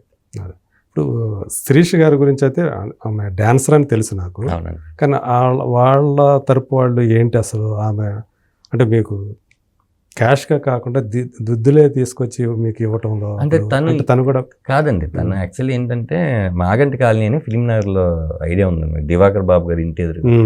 అక్కడ నేను ఒక ఇన్స్టిట్యూట్ పెట్టాను. అక్కడ క్లాసికల్ పిల్లలకి నేర్పించాలంటే మనకు ఓన్లీ ఆ ఫోక్, వాళ్ళకి డ్యాన్స్ రాదు కాకపోతే మనం డ్యాన్స్ మాస్టర్ అనుకునే వాళ్ళం తప్ప వాళ్ళకి వస్తే మనం కూడా డ్యాన్స్ మాస్టర్లు కాదు. అప్పుడు మా ఫ్రెండ్ వాసు అని ఉన్నాడు, వాసు అని అబ్బాయి ఉంటే ఇక్కడ ఎవరు ఉన్నారంటే తను చదువుకుంటూ ఫ్రెండ్స్తో ఉండేది. తను వచ్చింది, నేను ఏదో ఐ లవ్ చెప్పాను, చూడంగానే ఐ లవ్ చెప్పినందుకు ఇడియట్ అంది. అదే రోజు నేను కాదండి, అది ఎంత నవ్వుగా అనిపిస్తుంది. ఒక అమ్మాయిని రమ్మన్నారు డ్యాన్స్ నేర్పించడానికి పిల్లల్ని, రావడం నా మీద చూసి ఐ లవ్ ఎట్ట చెప్పచ్చు. అదే అండి, నేనేమన్నానంటే అన్నీ నా చాలా డిసిషన్స్ చాలా పాజిటివ్గా ఉంటాయండి, కానీ దాని మీద నిలబడి అసలు అమ్మాయికి తెలుసు, అసలు అమ్మాయి బ్యాక్గ్రౌండ్ మీకు తెలుసు? అసలు ఏమీ తెలియదు, అస్సలు ఏం పెళ్ళయిందా కాలేదా ఏం తెలియదు. పెళ్ళి అవ్వదులేండి, ఏజ్ గ్రూప్ అప్పుడు చాలా చిన్న వయసులో కదా, పెళ్ళి అయి ఉండదు అది మాత్రం. అది మాత్రం. అయితే తను ఖమ్మం నుంచి వచ్చాను అంటే ఇట్లా నేర్పిస్తారా, మొత్తం 300 ఇన్స్టిట్యూట్ ఇదంతా పోతే పర్ హెడ్ మీద అమ్మాయికి 75 రూపీస్ ఇచ్చేదట్టు. ఓకే, ఎంతమంది ఉంటే మాట్లాడుకున్నాక తను డ్యాన్స్ చేస్తుంది, మొత్తం అయిపోయినాక వెళ్ళిపోతుంటే ఐ లవ్ యూ, నేను మిమ్మల్ని ప్రేమిస్తున్నానంటే ఇడియట్ అని వెళ్ళిపోయింది. ఇడియట్ సర్లే అన్నాను. సరే వచ్చాము, వెళ్ళి ఇంటికి కూడా వెళ్ళా. ఎన్ని గంటలు అండి ఇదంతా? Sir 1.5 hour. Evening, I think evening 4:30 or 5 class, ఇది 6:30 సంథింగ్ అలాంటి టైంలో చెప్పాం అంది. అన్న తర్వాత వాసు నేను అంతే, మనం సరే రేపు వస్తుందా రాదో పక్కన పెడితే మళ్ళీ బతిలాడుకుంటాం, ఏముంది సారీ ఇడియట్ అనేసి వెళ్ళిపోయారు అంతేనా? అంతే, కోపంగానే జోక్. అంటే అసలు ఏం మాట్లాడుతున్నావు నువ్వు అన్న టైప్లోనే అంది. సరే మనం పెద్ద ఏం పట్టించుకోలేదు ఇడియట్ అన్నందుకు కూడా. జస్ట్ వాసు నేను అక్కడికి దర్గాలో ఉండేవాళ్ళం మేము. అప్పుడు డోర్ తీస్తే మా మదరు చనిపోయి ఉన్నారు. చనిపోయిన తర్వాత ఇంకా ఏం చేయాలో తెలియక అందరికీ అప్పుడు ఏంటంటే మా దగ్గర ఫోన్స్ అలాంటివి ఏమి ఉండేవి కాదు. వేణు పరిస్థితి అలాగే ఉండేది, రమేష్ పరిస్థితి అలాగే ఉండేది. నాకు తెలిసిన ఇండస్ట్రీ ఫ్రెండ్స్ అంటే వాళ్ళే కదా, ఎవరు అవైలబిలిటీ కూడా లేరు. అప్పుడు ఈ అమ్మాయిది ఉంటే వాసు దగ్గర ఏదో రిలయన్స్ మొబైల్ సంథింగ్ ఉంటే నెంబరు కొడితే అమ్మాయి రమ్మన్నాక అప్పుడు అమ్మాయి తనకున్న గాజులు చెవిదుద్దులు అవన్నీ ఇచ్చిందనమాట. అసలు ఆ అమ్మాయి గుర్తు రావటం ఏంటి మీకు? అందరికీ చేశానండి ర్యాండమ్గా. నాకు ఆ రోజు పరిచయం కాదు, ఎప్పటి నుంచో పరిచయం ఉన్న వాళ్ళ నెంబర్స్ ఎవరైతే బుక్కులు ఉండేవండి అప్పుడు. చాలామంది ఊరు అవైలబిలిటీ లేదు, చాలామంది ఫోన్లు ఎత్తలేదు. వాసు వాళ్ళ అమ్మ ఒక 500 ఎంత ఇస్తే అగరబత్తులు అన్నీ బాడీ దగ్గర పెట్టి అదేదో జల్లి పెట్టాము. పక్కింటి వాళ్ళు ఓనర్సే పక్కన, వాళ్ళకి తెలిస్తే ఏమంటారు ఆ భయము. మనకు అంతే కదా, ఇక్కడ మనం ఎక్కడ అద్దె ఇంట్లో ఇలాంటి చేయాలంటే ఒప్పుకోరు. ఒక చాలా టఫ్ సిచ్యువేషన్. అవునండి, మనిషి బతకడం కన్నా మనిషి చనిపోయిన తర్వాత కూడా చాలా టఫెస్ట్గా ఉంటుంది. పైగా మీరు ఇక్కడ ఒక్కరే, ఎవరు లేరు, బంధువులు ఎవరు లేరు. అప్పుడు అమ్మాయికి ఫోన్ చేస్తే అమ్మాయి అంటే ఇన్సిడెంట్ అలాంటిది కదా, అలా. కానీ మీరు ఇడియట్ అని చెప్పేసి వెళ్ళిపోయిన అమ్మాయి మీకు ఫోన్ చేస్తే రెస్పాండ్ అయ్యారా? వాసు నెంబర్ నుంచి కదా, వాసుతో ప్రాబ్లం ఏం లేదు. వాసు ఫోన్ చేసి వాసు చెప్పాడు ఇలా సిచ్యువేషన్ ఉంది అంటే, అవునా ఒకసారి రమ్మన్నాను. తర్వాత వెళ్ళొచ్చిన తర్వాత కూడా వాడు ఏమన్నాడంటే డబ్బులు ఏం లేవు అన్నట్టే తిట్టేశాను నేను. డబ్బులు లేనప్పుడు నా దగ్గర ఒంటరికి వదిలేసి వెళ్ళిపోవడం ఏంట్రా అంటే, డబ్బులు ఏం లేదు అంది అమ్మాయి, ఇది ఇచ్చింది. అప్పుడు నేను తెల్లారి తాకట్టు పెట్టేసేసి ఆ కార్యక్రమాలు అన్నీ చేసి ఇంటికి సున్నాలంతా వేసేసిన తర్వాత నాకు ఇక్కడ ఏంటంటే ఊరికి తీసుకెళ్ళకుండా ఇక్కడ ఎందుకు చేసేసారు? ఎవరు లేరు ఊళ్ళో కూడా ఎవరు లేరా? అసలు నాకు ఎవరు తెలియదు సార్ బేసిక్గా. అంటే మా నాన్న వెనకాల ఎవరున్నారు, మా పిన్ని ఉండేది. మా పిన్ని వచ్చేసి చీరాల పేరాలు ఉండేది ఒక ఆవిడ. మొత్తం 4 చెల్లెళ్ళు, ఇంద్రమ్మ, కమలమ్మ మా అమ్మ పేరు, ఒక ఆవిడ పేరు ఇంద్రమ్మ ఉండేది. అయితే అమ్మగారు వాళ్ళది యాక్చువల్ ఇక్కడ కూడా ఉండారా? పేరాలలో ఉండారు. అక్కడ ఇచ్చినట్టున్నారు, అదే అక్కడ ఇచ్చారు జంక్షన్, పిన్ని వాళ్ళు ఇచ్చారు. ఇంకా తర్వాత మాకు నెంబర్స్ కూడా లేవు. ఆ తర్వాత వచ్చింది మా పిన్ని ఒకసారి. మా పిన్ని ఒకసారి వచ్చి ఏడ్చింది, ఆ తర్వాత వెళ్ళిపోయింది. ఇంకంతే. ఇంకా వాళ్ళు ఎక్కడ ఉంటారు. తాతగారు వాళ్ళు ఎవరు లేరా? ఎవరు లేరండి. ఓకే. మా తాతగారు వాళ్ళు అమ్మమ్మ చిన్నప్పుడే చనిపోయారు. 2 వైపులు అనేది. నాన్నగారు ఎవరైతే పెళ్లి చేశారో, అమ్మ చెప్పింది ఏంటంటే పెళ్లి తాడేపల్లి గూడెంకి వెళ్ళినాక వాళ్ళు ఏమి ఒప్పుకోలేదు. అమ్మది లవ్ స్టోరీ, క్యాస్ట్ బేస్డ్, మనకి ఎక్కువ ఉంటాయి కదా. అక్కడే గూడెంలో ఆయన వేరే కాపురం పెట్టుకున్నారు. ఓకే. తర్వాత ఓనర్స్ లారీ అమ్మేసే కొద్ది కొత్త లారీని మనం హైర్ చేసుకుంటే నెల్లూరులో కూడా ఒక 6-4 months ఉన్నామండి. తర్వాత విజయవాడ ఎవరు లారీ ఉంటే ఆ లారీకి చేసుకోవడమే. హైవే లారీలు. మా నాన్న ఒకసారి ట్రిప్కి వెళ్ళారంటే ఆయన రావడానికి ఎక్కువ క్యాంపుల మీద ఉండటం, ఎక్కువ ఉండి రావాలి అట్లా.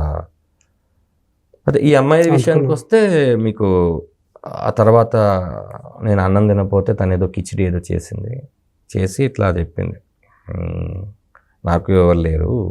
నేను చెప్పాను నాకు ఇంకెవరు లేరు, నాకు అసలు ఏమి అర్థం కావట్లేదు అంటే, నువ్వు భోంచేయి. అప్పుడు చెప్పాను నేను పెళ్లి చేసుకుంటాను, నువ్వు భోంచేయి అంతే. అప్పుడు ఓకే అని పెద్దమ్మ గుడిలోకి వెళ్ళి తాళి కట్టినాక మీకు ఆ రోజు అడిగా, మర్చిపోయాను నీకు ఫ్యామిలీ ఉంటుంది కదా అని. అప్పుడు దాకా తను ఫ్యామిలీ గురించి కూడా నాకు అది రాలా. అవును ఉన్నారు అని చెప్పి అప్పుడు మేము చెప్తే ఆ లిస్టు ఒక బలగం. ఓకే. ఇప్పుడు వాళ్ళ పెద్ద ఫోన్ చేస్తే ఆవిడ సపోర్ట్ చేసింది, కానీ వాళ్ళ అమ్మ మాత్రం లేదు నా కూతురు చచ్చిపోయినట్టే. ఇంకా ఎందుకంటే మా క్యాస్ట్ వాళ్ళ క్యాస్ట్ కూడా మళ్ళీ మా అమ్మ నాన్నలాగే ఇక అయిపోతే ఇంకా నీళ్ళు పోసేసుకున్నా ఏవో చెప్పారు. సర్లే అని చెప్పి నేను అప్పుడు సినిమాలు కొంచెం స్టార్ట్ అయింది, జగడము, ఆ తర్వాత పరుగు రావడం, కొంచెం జనాల్లో గుర్తింపు రావడం, ఇలా జరుగుతున్న టైంలో ఒక రోజు అమ్మాయికి నొప్పులు వచ్చినాయి. నేను పెళ్లి కాని ప్రసాద్ అనుకుంటా సినిమా, నేను వేణు పద్మాలలో చేస్తున్నాం. ఇలా నరేష్ గారిది సాంగ్ ఎండింగ్. ఒక రాత్రి షూటింగ్ అయిపోతే ఇంకా వేణు బండి ఉండేది అప్పుడు. వేణు వచ్చి దించి వెళ్ళిపోయాడు. నేను చూస్తే పైన ఒక్కటే పెయిన్స్ అంటే మరి పక్కింట్లో ఎవరైనా లేకపోయావా అంటే ఏం చేయాలంటే సర్లేని మా ఆవిడని పక్కన ఉన్న దర్గాలో ఉన్న హాస్పిటల్లో అర్ధరాత్రి కొడితే వాళ్ళు తీసిన తర్వాత ట్రీట్మెంట్ అంతా అయినాక తెల్లారి ఫోన్ చేసి వాళ్ళ అమ్మలు ఇలా బాబు పుట్టాడు.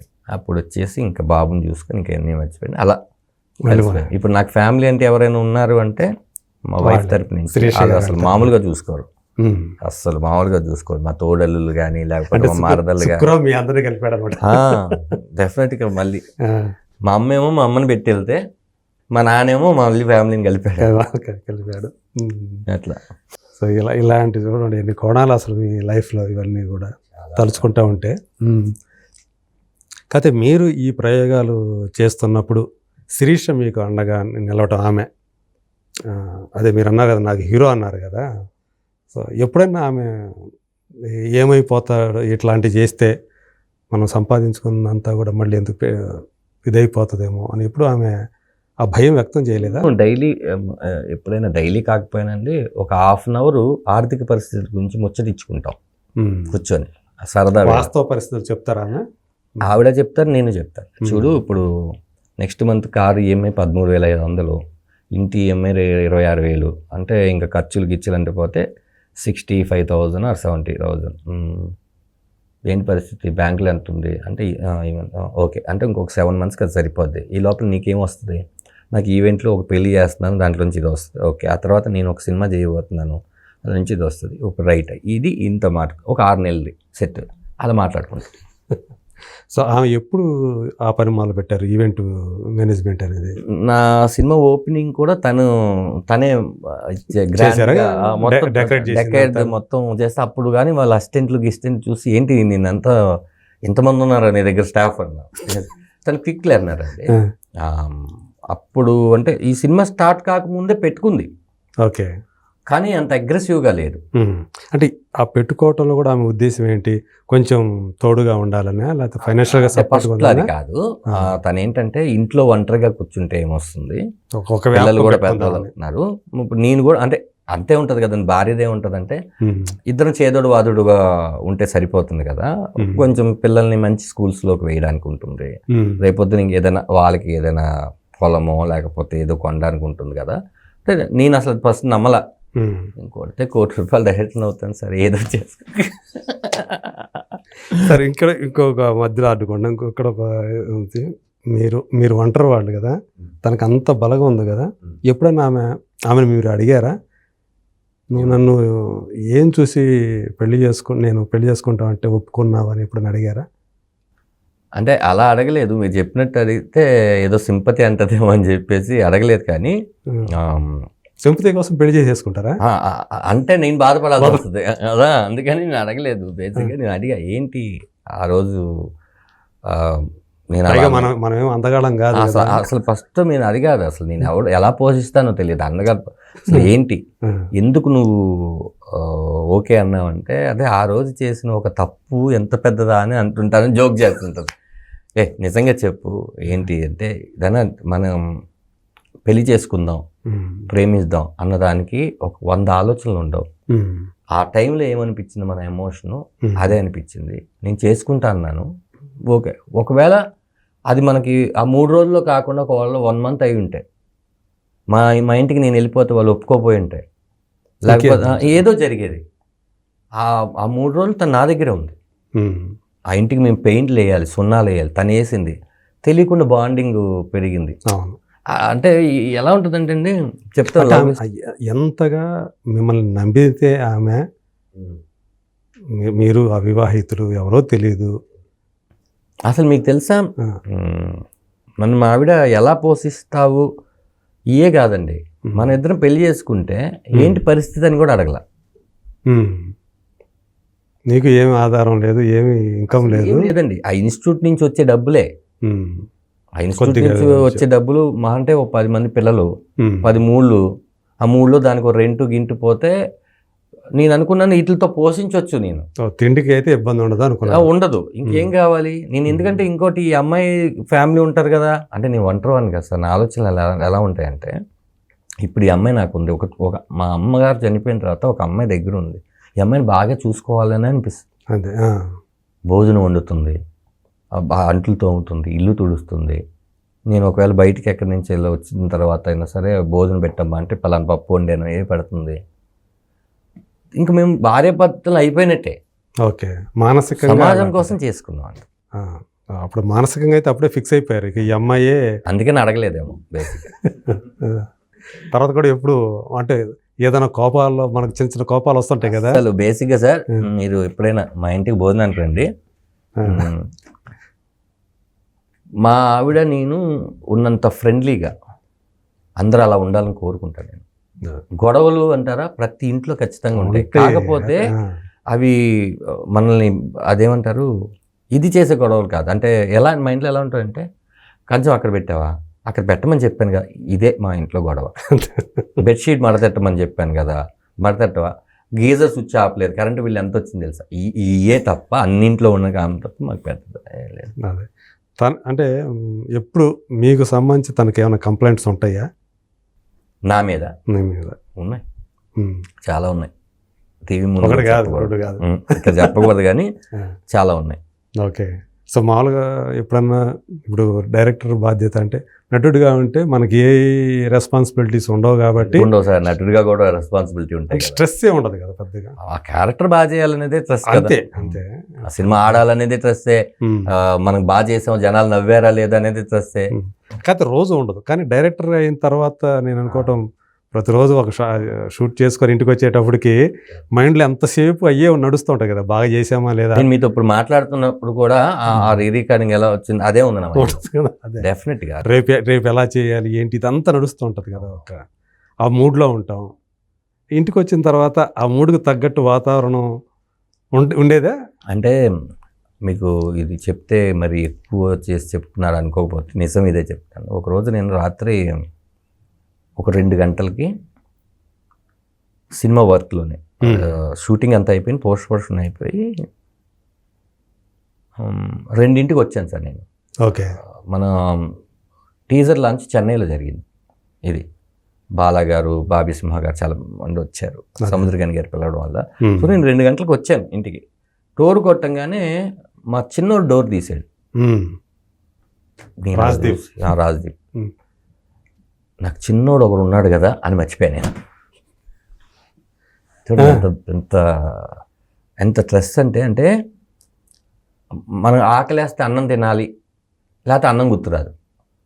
అన్నం ఒకటి గుర్తురాదు. మనం ఇప్పుడు నిద్రపోవాలి, నిద్ర వస్తే నిద్రపోవాలి అంతే. పొద్దున్న లెగిసి వెళ్ళిపోవాలి. అస్సలు ఇంట్లో నేను ఉన్నది చాలా తక్కువ అండి. ఈరోజు అంటే ఫ్యామిలీతో సండే కాబట్టి ఫ్యామిలీ టైం ఇస్తాను.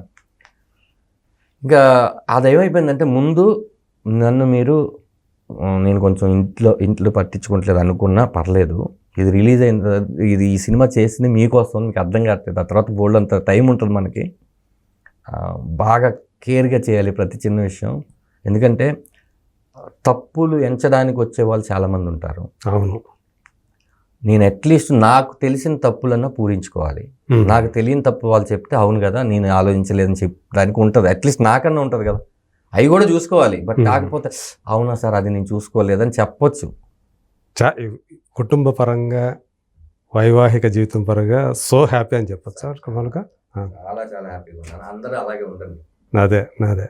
సో కమింగ్ టు అక్కడి నుంచి కుటుంబం నుంచి ఇప్పుడు వస్తే, వేణు మంచి స్నేహితుడు.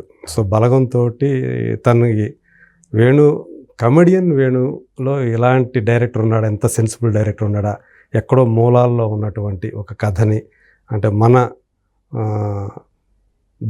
అంటే పైకి చాలా చిన్న విషయాలుగా కనిపించే వాటిని తెర మీద అతను అంత బలంగా చూపించి భలే ఆకట్టుకున్నాడే అనే పేరు సంపాదించుకున్నాడు. సో ఒక ఫ్రెండ్గా మీరు కూడా హ్యాపీగా ఫీల్ అయి ఉంటారు కదా. సో ఇప్పుడు మీరు డైరెక్టర్ అవుతూ ఉంటే మిగతా వాళ్ళ నుంచి, మీ సర్కిల్ నుంచి, మీ ఫ్రెండ్ సర్కిల్ నుంచి ఎటువంటి ఏమైనా సలహాలు ఇచ్చారా, లేకపోతే ఏమైనా సాహసం చేస్తా ఉన్నారా అని చెప్పేసి ఏమైనా అన్నారా? అంటే వేణు ఏమన్నాడు? ఫస్ట్ వేణుకే చెప్పాను కదా, కదిలితే చాలా బాగుంది, అదిరిపోయింది అన్న. టీజర్ చూసి ఫోన్ చేస్తాడు. ఇంకా మాది ఫ్లయింగ్ కలర్స్ అనే ఒక 13 మంది ఉన్న ఒక గ్రూప్ ఉంది మాకు. Flying colours every second Saturday కలుస్తుంటాం. యాక్చువల్లీ ఈరోజు ఇంటర్వ్యూ తర్వాత ఎవరు 13 మంది ఎవరు? వెనిల్ కిషోర్ గారు, ఓకే, శ్రీనివాస్ రెడ్డి గారు, సత్యం రాజేష్ గారు, ప్రవీణ్ గారు, సత్య, నవీన్ నేని, వేణు, చిత్రం సీను, ఆర్టిస్టు నందు, గీతా మాధురి గారి ఓకే, నందు, నేనున్నాను. ఇప్పుడు 11కే వచ్చాం, ఇద్దరు లేరు. బేసిక్గా తాగుబోతు రమేష్ ఉండేవాడు, వాడు లేడు గ్రూప్లో, లెఫ్ట్ అయ్యాడా ఏంటి? లెఫ్ట్ అయ్యాడు. మా దాంట్లో నుంచి ఒకసారి లెఫ్ట్ అయితే మళ్ళీ జాయిన్ చేసుకోం. ఎందుకు లెఫ్ట్ అయ్యాడు? తనే లెఫ్ట్ అయ్యాడా లేకపోతే? అంటే ఇప్పుడు మనకి మార్నింగ్ గుడ్ మార్నింగ్స్ పెట్టాలి సార్, దానికి ఒక రూల్ ఉంటుంది, అదొక పెద్ద కథ. అందరూ పెట్టాల్సిందేనా? ఖచ్చితంగా గుడ్ మార్నింగ్ పెట్టాలి. ఓకే, గుడ్ నైట్ పెట్టక్కలేదు, కానీ గుడ్ మార్నింగ్ ఫ్లయింగ్ కలర్స్ అని పెట్టాలి. ఎంతమంది మెంబర్లు ఉన్నారో అంతమంది పెట్టాల్సిందేనా? అదొక రూల్. అదొక రూల్. అంటే రూల్ అంటే మనం పెట్టుకునే కదా సార్ రూల్స్, మనమే బ్రేక్ చేయకూడదుగా. అదే, ఒకళ్ళు బ్రేక్ చేశారనుకోండి అది. అయితే మాది కూడా ఇలాంటి ఒక గ్రూప్ ఒకటి ఉంది, అయితే మేము ఇవన్నీ చేయట్లేదే, కొంతమంది పెడుతున్నారు. అంటే ఏం లేదు సార్, ఇప్పుడు 100 మంది ఉన్నారనుకోండి, ఇది క్లమ్జీగా ఉండి ఉండదు. అందులో మీకు 10 మందో 20 మంది పెట్టినా అందరూ పెట్టినట్టు ఉంటుంది. ఉన్నదే 11 మంది 12 మంది. దాంట్లో పొద్దున్న మొబైల్ ఉంటుంది, మీరు గుడ్ మార్నింగ్ పెట్టలేదంటే అర్థం ఏమైంది మాకు ఏంటంటే, మీరు అందుబాటులో లేని నెట్వర్క్లో ఉండాలి. అది కాదు. దాని తర్వాత మెసేజ్లు వచ్చినాయి అనుకోండి, అది ఎందుకు పెట్టలేదు, ఇది కూడా ఉంటుంది అనమాట. ఉంటుంది కదా. ఏదైనా ఒక ఇష్యూని మనం లేవనెత్తినప్పుడు, అంటే ఇష్యూ అంటే సీరియస్ విషయాలు కాదు. అప్పుడు ఈ సండే అగ్నిమూర్తి గారిది మీది పార్టీ అండి, నెక్స్ట్ మంత్ సండే ఎవరిది, ధనరాజ్ది అనుకున్నప్పుడు, కరెక్ట్గా పార్టీకి 2 రోజుల ముందు నాకు ఆ షూటింగ్ పడింది, ఈ షూటింగ్ అంటే షూటింగ్లే చేసుకోవాలి, షూటింగ్లే మనకు ఫుడ్ పెడతాయి. కాకపోతే నువ్వు 1 మంత్ టైం ఫ్యాన్లో ఆ డేట్ని ఎందుకు అడ్జస్ట్ చేసుకోలేకపోయావు? 2 సెకండ్ సాటర్డే ఎందుకు పెట్టుకున్నావు? షూటింగ్లో ఉండవు. బేసిక్గా మనం ఎక్స్క్లూజ్ చేసేది ఎవరెవరిని? అవుట్డోర్ ఉందనుకోండి, అది కాంబినేషన్, మనం ఏం చేయలేము. 2 మన పార్టీ అంతా కూడా ఈవినింగ్ 6 తర్వాతే ఈ పాటికి అయిపోతుంది. Second Sunday double call sheet పెట్టుకుని చాలా అరుదుగా, ఎవరు చేయరు. కాబట్టి అన్నిటికీ వెసులుబాటు ఉండి 1 మంత్ నుంచి మనం మాట్లాడుకుంటున్నాం. ఇది ఎలా ఉంటుంది? మా ఇంటి నుంచి ఫుడ్ వస్తుంది అనుకోండి, మీ ఇంటి నుంచి ఐస్ క్రీమ్స్, మా ఆ ఇంటి నుంచి ఇంకో కర్రీ, ఈ ఇంటి నుంచి ఇంకోటి, అట్లా గ్యాదర్ చేసుకుని పోట్లాక్ చేసుకుంటాము. ఓకే, ఒకసారి మీరే హోస్ట్ అనుకుంటే మొత్తం మీరు ఖర్చు పెట్టుకుంటారు, మీరు ఎక్కడ ప్లేస్ చెప్తే మేము అక్కడికి వస్తాం. నేనే హోస్ట్ అంటే అట్లా రకరకాలుగా జరుగుతుంది. ఒక డ్రెస్ కోడ్ ఉంటుంది, ఒక పద్ధతి ఉంటుంది. వైట్ షర్ట్ బ్లాక్ ప్యాంట్ అంటే అందరూ వైట్ షర్ట్ బ్లాక్ ప్యాంట్లో వస్తాం, అది కూడా ఉంటుంది. చాలా చాలా నిజం. అలాంటప్పుడు ఇంత సిన్సియర్గా ఉన్న గ్రూప్లో ఏదైనా చిన్నది జరిగినప్పుడు అట్లా అవన్నీ మళ్ళీ కామన్గా అందరం మాట్లాడుకుంటాం, కానీ గ్రూప్లో మాత్రం అట్లా. ఓకే, సో వీళ్ళందరి నుంచి కూడా మీకు అందరికీ ముందే కథ చెప్పాను, అంటే కొంతమందికి చెప్పలేదు. మంచి మంచి పాజిటివ్గానే ఉంది. నాకు ఇంకా ధైర్యంగా చెప్పారు, బయట చాలా పాజిటివ్గా ఉంది ధనరాజ్ అనేది. చాలా సెట్లో మాట్లాడుతుంటాం కదా, మీ ఎవరు సినిమా ఎప్పుడని అడుగుతున్నారు ఏంటి అని. అందరికి సినిమా చూపించిన తర్వాత రిలీజ్ చేస్తాను అని చెప్పి. ఎప్పుడన్నా అంటే ఒక స్టార్టింగ్లో మనం చాలా మాటలు పడతాము, కెరీర్లో కావచ్చు, జీవితంలో కావచ్చు. కొంత ఎదిగిన తర్వాత కూడా ఇలాంటి మాటలు పడాల్సి వచ్చితే, ఏమైనా ఎదురు దెబ్బలు తగిలితే మనసుకి కష్టం అనిపిస్తూ ఉంటుంది కదా. అలాంటివి ఈ మధ్య కాలంలో కూడా మీకు జరిగినాయి అట్లా? ఎందుకు సార్, మనం దెబ్బలు తగలాలనుకుంటే ఇప్పుడు ఈ వీడియో కింద కామెంట్ చూసినా దెబ్బలు తగిలినట్టు ఉంటాయి. అవి మనం అవాయిడ్ చేసుకోవచ్చు. నేనేమంటున్నాను, మనకి అందులో మళ్ళీ మంచి ఉంటుంది, చెడ్డ ఉంటుంది, రెండు ఉంటాయి. ఎందుకంటే ఈ మధ్య సోషల్ మీడియాలో ట్రోలర్స్ ఎక్కువ కదా. అవును. నేనేంటంటే వాటి గురించి కాదండి, బేసిక్గా ప్రతిరోజు పొద్దున్న నిద్రలేసినప్పటి నుంచి రాత్రి పడుకునే వరకు ఓ మంచి మాట, ఓ చెడ్డ మాట వింటూనే ఉంటాం సార్. కరెక్ట్. మంచే వినాలని ఉంటే ఈ ప్రపంచంలో ఎవరి వల్ల కాదు, చెడ్డే వినాలనుకున్నది ప్రపంచంలో. ఎక్కడో తెలియకుండా మన తప్పో, అవతల వాళ్ళు మనల్ని మిస్అండర్స్టాండింగ్ చేసుకునే విషయమో తెలియకుండా జరుగుతుంటాయి సార్. అలానే భారీ అవమానాలు, అయ్యో బాబాయ్ నన్ను ఇలా అనేసరి ఉండదు. ఇప్పుడు మనం కింద వెళ్తుంటే కారు ఎవరో అనవసరంగా పార్క్ చేస్తుంటారు, నేనేం మీ ఇంటర్వ్యూకి రావాలి, వాచ్మెన్ పిలిచి ఎన్నిసార్లు చెప్పాలి కారు అంటాం, అది మా మిస్సెస్ కారే ఉండొచ్చు. అదే రిగ్రెట్ ఇప్పుడు కింద మనకు జరిగినట్టు. అంటే రిగ్రెట్ అవుతూ ఉంటాం సార్. కాకపోతే ఏంటంటే సార్, వయసు పెరిగే కొద్దీ మనం కొన్ని పద్ధతులు మార్చుకోవాలి సార్. అంటే మా యంగ్ ఆ రక్తం ఏదైతే కొన్ని చేపిచ్చేస్తుంటాయి, అవును, వాటికి ఇమీడియట్గా రెస్పాండ్ అయిపోతుంటాము. గొడవలైనా సరే చూసుకోవచ్చు అనుకుంటాము. అప్పుడు ఏంటంటే సార్, మనం రాత్రి 2 గంటలకు 3 గంటలకు పడుకున్న పొద్దున 5 గంటలకు లేచేస్తుంటాం. ఇప్పుడు కరెక్ట్గా 8 hours స్లీప్ పడుకోకపోతే మనిషికి కాలేకపోతే ఏంటబ్బా ఏజ్ వచ్చేస్తుంది. ఇలా ప్రతిదీ మనం వయసు అనుభవం లాగే తీసుకుంటూ వెళ్ళాలి సార్. అప్పుడెప్పుడో ఒక జరిగిన మాట ఇప్పటికి అది పెద్దదైపోద్ది. కరెక్ట్. అందుకని నేనేంటంటే సార్, ఒకటి పద్ధతి నేర్చుకుంది ఏంటంటే, మనకి సంబంధం లేని ఏ విషయంలోనూ మనం వెళ్ళకూడదు. 2, ఒక మాట మాట్లాడేటప్పుడు ఆచి చూసి ఖచ్చితంగా మాట్లాడాలి. ఇది ఈ రోజుకి నీకు ప్రాబ్లం కాకపోయినా భవిష్యత్తుకి ఇదే ప్రాబ్లం అవుతుంది. ఏముంది సార్, ఒక మాట టక్మని అనేస్తే అప్పుడు వినేవాళ్ళు కూడా హే భలే అన్నాడే అనుకోవచ్చు. కానీ సార్, అలాంటి పరిస్థితి నీకు వచ్చినప్పుడు ఇది వెనక్కి వస్తుంది, ఇది అక్కడికి వస్తుంది. ఎప్పుడైనా మీకు ఇలాంటిది, అంటే మీకు బాగా సన్నిహితులు అనుకున్న వాళ్ళు దూరం అయిపోయిన సందర్భాలు ఏమైనా జరిగినాయా? అరే వీళ్ళని మనం దూరం చేసుకున్నామనే ఎప్పుడైనా జరిగింది? నా విషయంలో సార్, అంటే అది నేను చెప్తే కొంచెం అతిలా ఉంటుందేమో, నాతో వన్స్ ఫ్రెండ్షిప్ చేసినోడు ఎవరు కూడా నన్ను వదులుకోవాలనుకోరు సార్. That is Dhanraj. డెఫినెట్గా సార్, నా గురించి మీరు ఎవరిని అడిగినా కూడా అమ్మో వాడా అసలు అంటారు. వాడితో ఉంటే చాలా సరదాగా ఉంటుంది. అలాగే స్నేహం కోరుకోవాలని, ఎందుకంటే నేను ఒంటరిగా ఉన్నాను కదా సార్, ఒంటరితనం నుంచి వచ్చాను కదా, నాకు చాలా మంది కావాలి, నేను ఎందుకు వదులుకుంటాను? ఒక నటుడిగా మీరు ఇక్కడ మీరు నిలదొక్కుకోవటంలో కానీ ఒక కెరీర్ ఏర్పడటంలో మీకు బాగా సపోర్ట్గా నిలిచిన వాళ్ళు ఎవరు అంటే ఎవరి పేర్లు చెప్తారు? అంటే ఒక్కొక్క విషయంలో ఒక్కొక్కరు సార్. అంటే ముందు మా ఆవిడ సపోర్ట్ చేయకపోయి ఉంటే నేను ఉండేదాన్ని కాదు. సుకుమార్ గారు జీవితంలో పెద్ద విషయం అది. తర్వాత సుకుమార్ గారు, రామ్ గారు, మా ఆవిడ డెలివరీ టైంలో చేసిన ఒక అమౌంట్ విషయం, అది లేకపోతే ఈరోజు మా సుక్కు ఉండేవారు కాదు. అవునా? అందుకనే మా అబ్బాయికి ఆ కృతజ్ఞతలు నా మొదటి సినిమాని సుక్కురామ్ అని పేరు పెట్టుకుంటే. అప్పుడు ఆ టైంకి మీకు దగ్గర డబ్బులు కూడా లేవా? డబ్బులే ఉంది. రామ్ గారు పిలిచి నాకు 10,000 ఇచ్చారు. 10,000 అంటే చాలా పెద్ద అమౌంట్ అది ఆ రోజుల్లో, జగడం టైం. తను కూడా అప్పుడే బడ్డింగ్ హీరో అనుకోవాలి కదా. అతను రెండో సినిమానా మూడో? కొంచెం తను కొంచెం ఇచ్చే పొజిషన్లో ఉండొచ్చు, కానీ నాకు ఇవ్వాల్సిన అవసరం లేదు. అవును, జగడం అనే ఒక సినిమాతోనే కదా సార్ పరిచయం. అంతే కదా, ఒక్క మూవీ. ఆ 10,000 వచ్చి ఇంకో అవసరం ఏదైనా ఉంటే డ్రైవర్ రమేష్ అని ఉండేవాడు, రమేష్ ఫోన్ చేయి ఎప్పుడైనా తీసుకొని వెళ్ళి డబ్బులు అని చెప్పాడు. సుకుమార్ గారు ఆయన అమౌంట్ ఇచ్చేసే ఆయన తర్వాత ఇచ్చింది పెళ్లి రోజుకి. ఓకే, 1 year అయిపోయిన తర్వాత పెళ్లి రోజుకి ఇగో బట్టలు తీసుకో, అమ్మాయికి పట్టీలు సంవత్సరం అయినప్పుడు పట్టీలు తీసుకోవాలి. ఇప్పుడు ఇక్కడ నేను వేసుకున్న చైన్ కూడా సుకుమార్ గారికి ఇచ్చింది. అవునా? నాకు ఇవ్వలేదు. వాడు మొదటి పుట్టినరోజుకి సుక్కుకి వేసాడు. సుక్కుకి వేస్తే ఇది నేను తీసుకుని వాడికి ఇంకోటి కొని ఇచ్చా.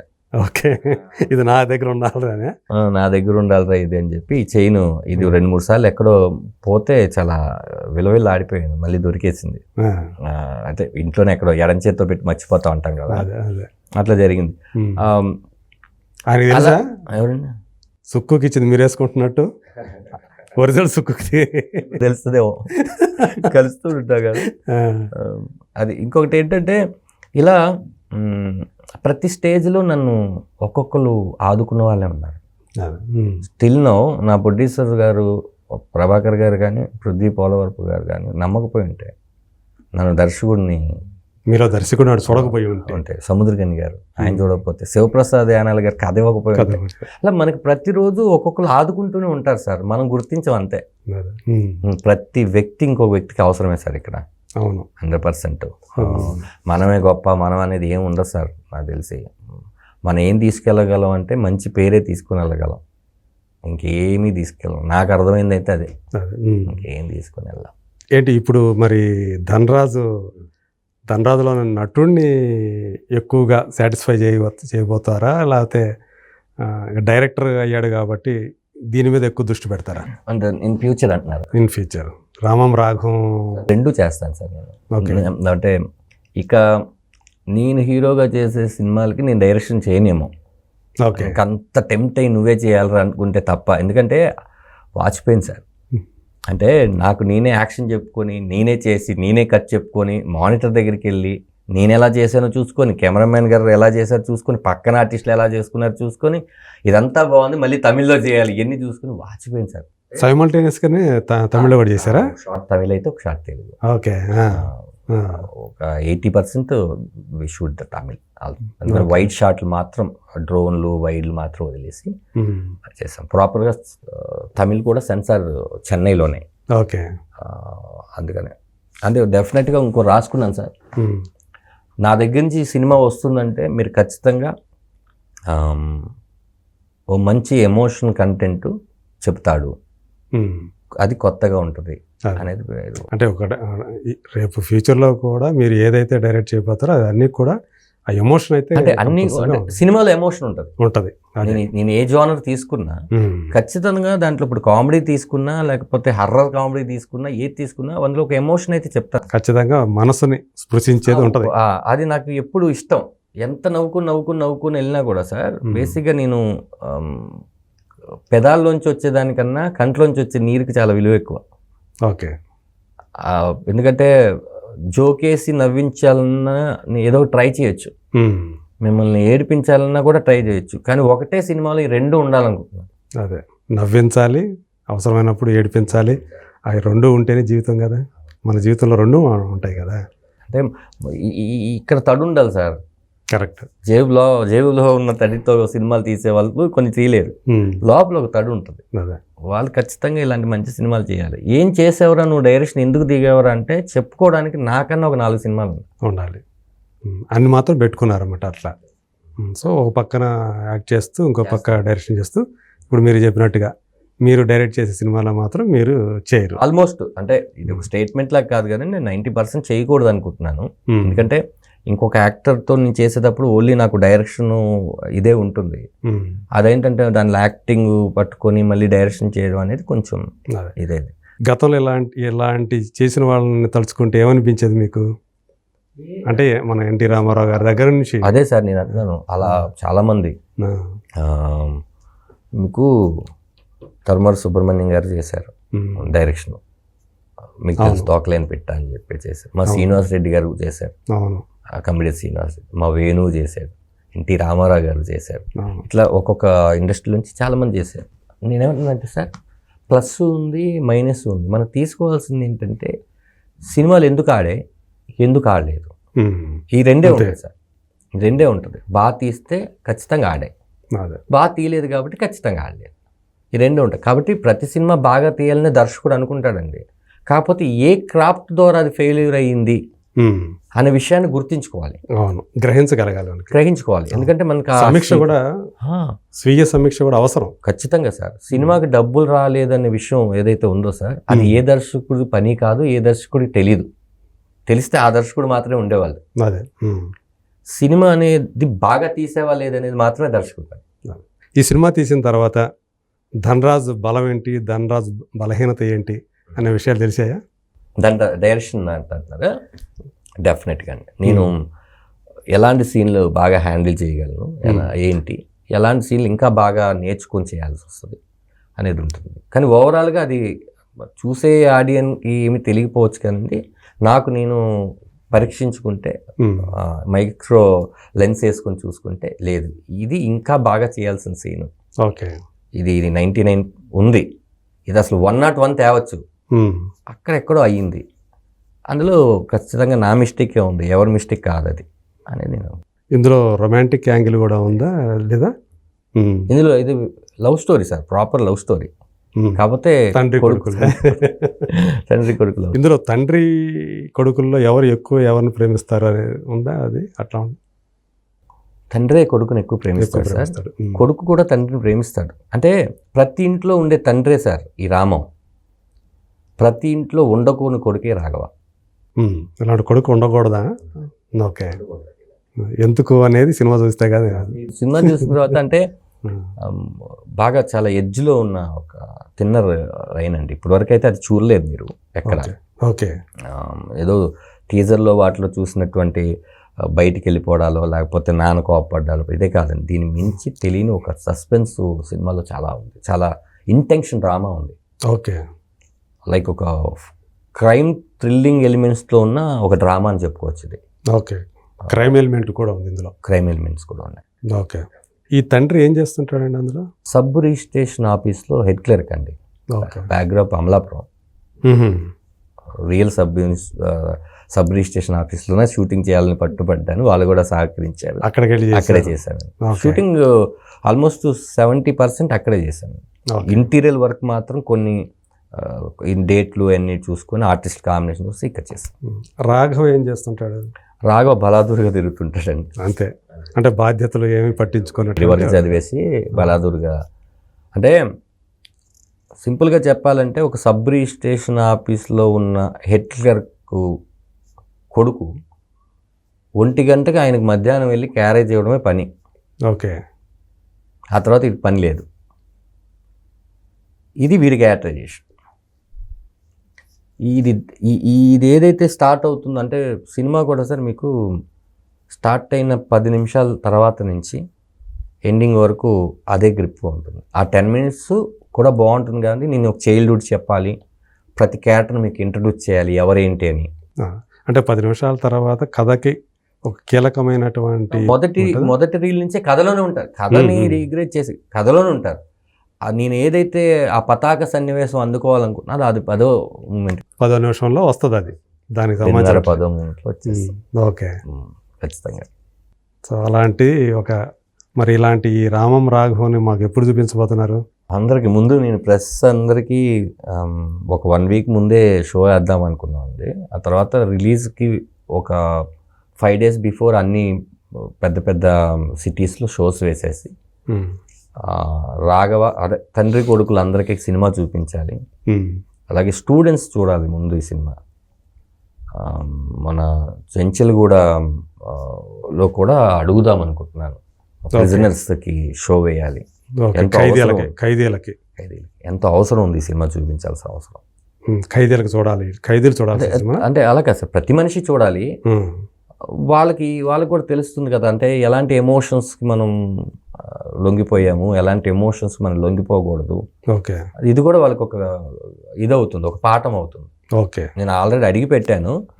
యాక్చువల్ August 15కి వెళ్ళి వేద్దాం అనేది ఒక ఇది. ఇంకా నాకు కాపీ అప్పటికైతే ఓకే, లేకపోతే వాళ్ళకి కూడా చూపిస్తాను. ఓకే. అంటే రాఘవ అనే క్యారెక్టర్ ద్వారా ఇవన్నీ చూపించబోతున్నారని. రాఘవ ఒక్కడే కాదండి, ఇంకా సినిమాలో లారీ డ్రైవర్ ఉన్నాడు, సినిమాలో సునీల్ గారు ఉన్నారు, పృథ్వీరాజ్ గారు ఉన్నారు, ఇంకా చాలా మంది ఉన్నారు. ఓన్లీ రాఘవ గురించే కాదు. అంటే ఏదో బయట పెట్టాల్సి వచ్చేస్తుందేమో. అంటే ఇప్పుడు ఇది సెప్టెంబర్లో వస్తుందా మా ముందుకి? అంటే సార్ September 2nd week అని అనుకుంటున్నాము. ఇంకా అధికారపూర్వకంగా పెద్ద సినిమాలన్నీ చూసి మంచి టైం చూసుకొని అనౌన్స్మెంట్ అనే డేట్ అనౌన్స్మెంట్ తర్వాత ఇస్తాను. అంతే. ఓకే. సో దీని తర్వాత ఆల్రెడీ ప్రిపేర్ చేసుకున్నారా? నెక్స్ట్ ఏంటి అనేది కూడా ఏమన్నా మీ సొంత సబ్జెక్టా అది మీరు రాస్తుంది కదా? అంటే ప్రతి దాంట్లో ఎక్కడో తెలియని మనం చేసిన వెకిలి వేషాలు లేకపోతే మనం చూసిన ఏ ఒకటి యాడ్ అవుతాయి. ఇప్పుడు మీ దగ్గర నుంచి కొన్ని నేను తీసుకొని వెళ్ళి ఉండొచ్చు, తన దగ్గర నుంచి కెమెరామెన్ గారి దగ్గర నుంచి కొన్ని తీసుకొని వెళ్ళి ఉండొచ్చు ఎక్కడో, కానీ ఒక వాల్యూ ఉంటుందండి. అంటే ఖచ్చితంగా రెండో సినిమా కూడా చాలా మంచిగా అది చేసామంట. ఓకే. అది కూడా ఒక ఎమోషనల్ కంటెంట్తో ఉండే సినిమా. అదంటే ఇంత ఎమోషన్ కంటెంట్ కాదు, అది సరదాగా ఉన్న దాంట్లోనే ఒక ఎమోషన్. అదే కొంచెం అదే వేరే ఇంకో కోణంలో వచ్చే సినిమా అనుకోవచ్చు. కోణం అంటే మరి ఇది రిలీజ్ అయిన తర్వాత మీరు చెప్పాలి, అది ఆ కోణంలో ఉందా లేకపోతే ఏంటని. అదే నాకు బేసిక్ ఏంటంటే సార్, ఒక కథని స్ట్రైట్గా నేరేట్ చేసే దాంట్లో ఉన్న కిక్ కన్నా ఒక కథని ఆపి ఇంకో చోట మొదలెట్టి ఆ కథలోని బాగా ఇక్కడ తీసుకురావడం అనేది నాకు చాలా నాన్ లీనియర్ వెళ్తూ చేయడం అనేది ఇంట్రెస్ట్ అనమాట. సో అట్లా మిక్సప్ చేసి బాగుంది. సో మీరు చాలామంది పెద్ద ఆర్టిస్టులతో చేసి ఉంటారు కదా, వీళ్ళ ఆశీస్సులు కూడా ఉండయా, మీకు ఆశీర్వాదాలు ఉండయా? డెఫినెట్గా సార్. అంటే ఇంకెవరిని వెళ్ళి కలవలేదు, ఇంకా వెళ్ళి కలవాలి. ప్రమోషన్స్ ఉన్నాయి, ఇంకా ట్రైలర్ లాంచ్ ఉంది. ఒక్కొక్కరిని వెళ్ళి కలిసి అందరినీ కూడా సినిమా చూపించాలనే తాపత్రయం. అంటే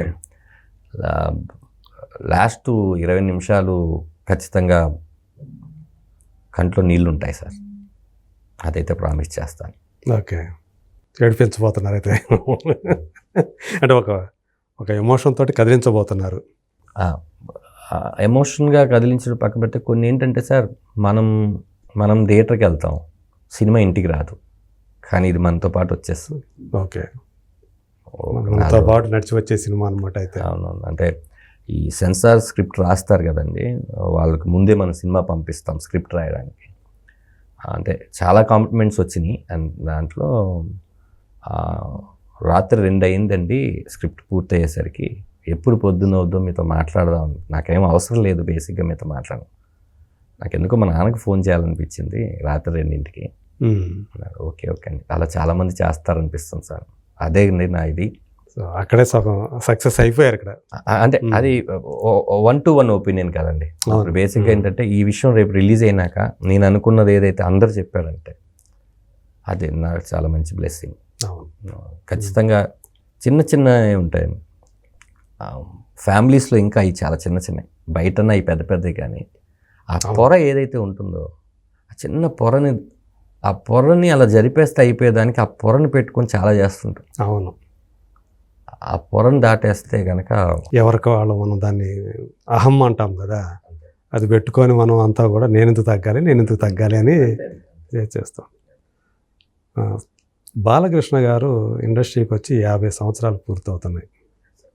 సో ఆగస్టు 30వ తేదీతోటి ఆయన తాతమ్మ కళ అని ఒక సినిమా చేశారు 50 ఏళ్ల క్రితం 1974లో. సో బాలయ్య ఈ 50 సంవత్సరాలు పూర్తవుతున్న సందర్భం ఆయన గురించి చెప్పాలంటే ఏం చెప్తారు మీరు?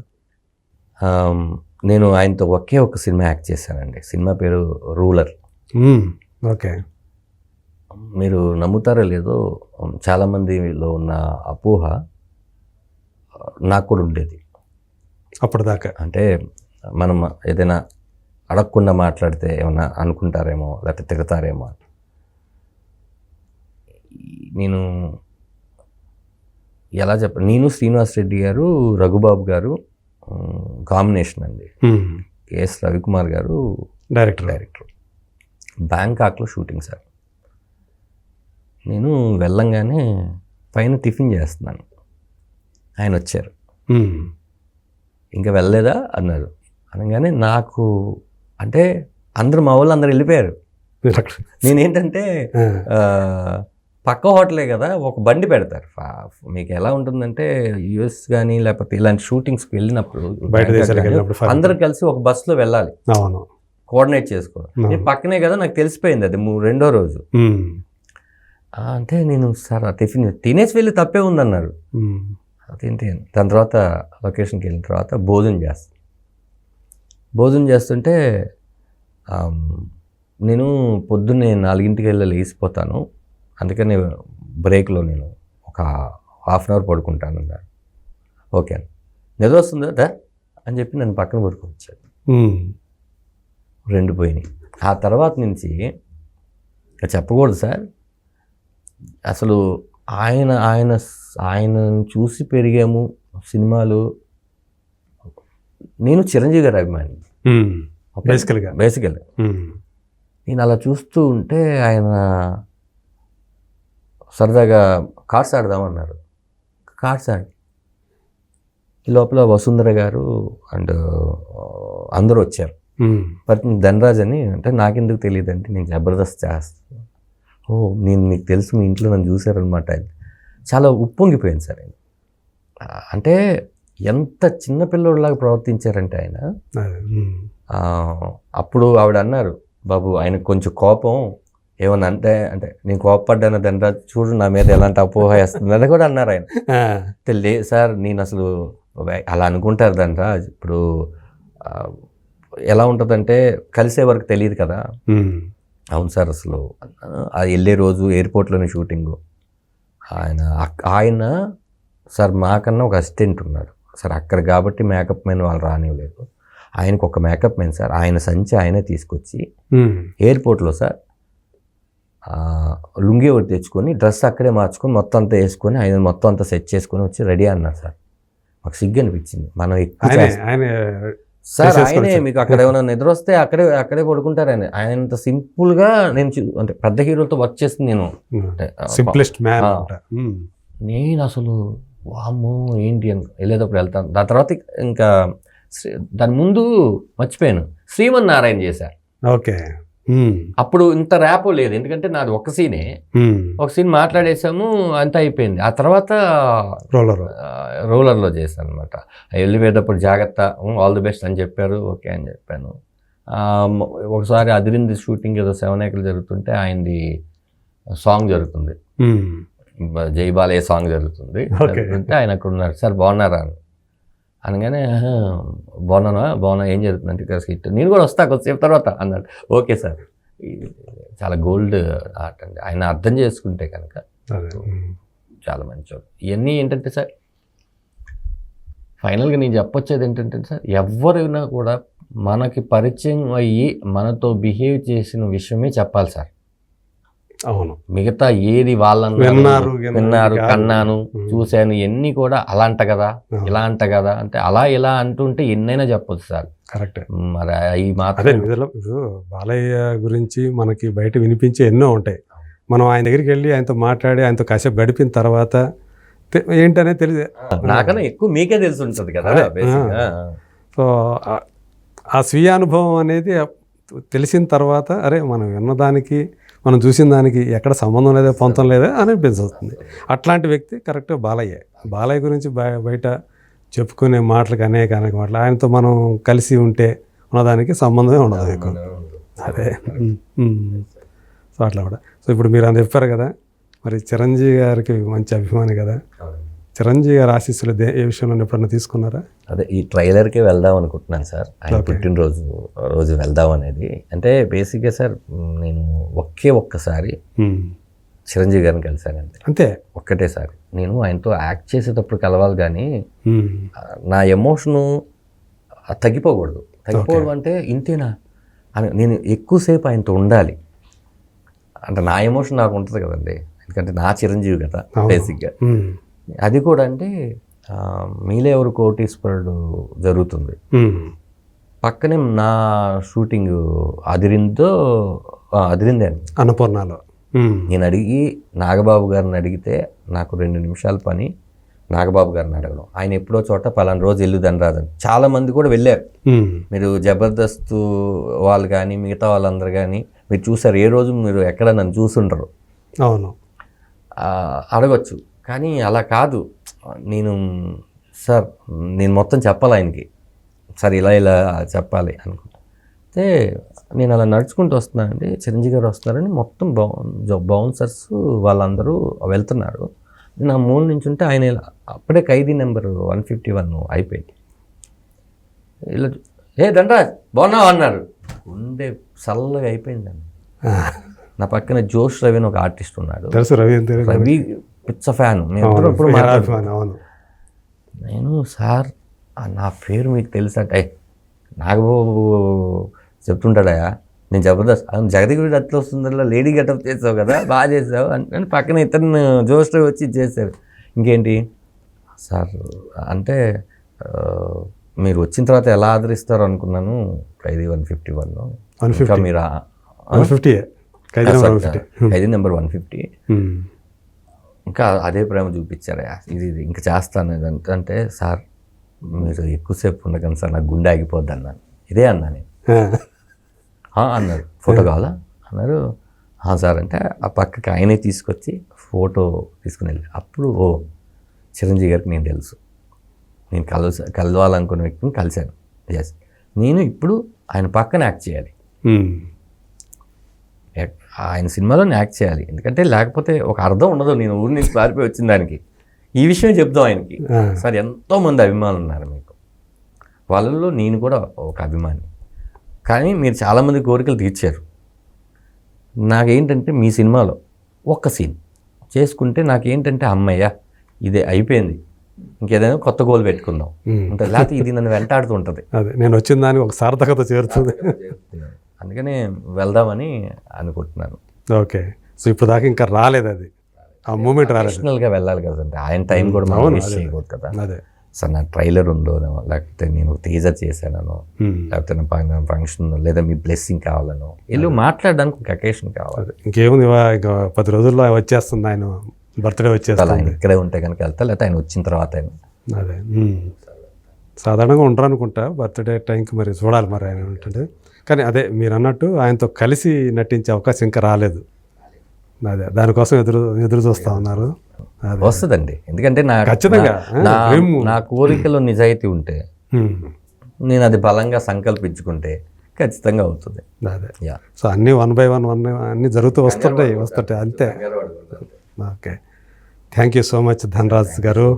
సో మీ జీవితంలోని ఎన్నో పార్శ్వాలను అలా టచ్ చేసుకుంటూ, సో మీ రామం రాఘవం, సో దానికి సంబంధించినట్టు దాని చుట్టూ ఉన్నటువంటి కథను కూడా మనం మాట్లాడుకున్నాము. ఖచ్చితంగా నటుడిగా మీరు సక్సెస్ అయ్యారు, ఎంతోమందికి నవ్వించారు, వినోదాన్ని పంచారు. ప్రొడ్యూసర్గా ఆ టైంకి సక్సెస్ కాకపోయినా భవిష్యత్తులో మళ్ళీ అయితే ఖచ్చితంగా అవుతారని అనుకుంటున్నాను. కానీ దర్శకుడిగా మారి మీరు తీసినటువంటి మొట్టమొదటి సినిమా ఏదైతే ఉందో, ఆ రామం రాఘవం అనే టైటిల్ ఎంత బాగుందో, సినిమా కూడా అంత బాగుంటుందని నమ్ముతున్నాను.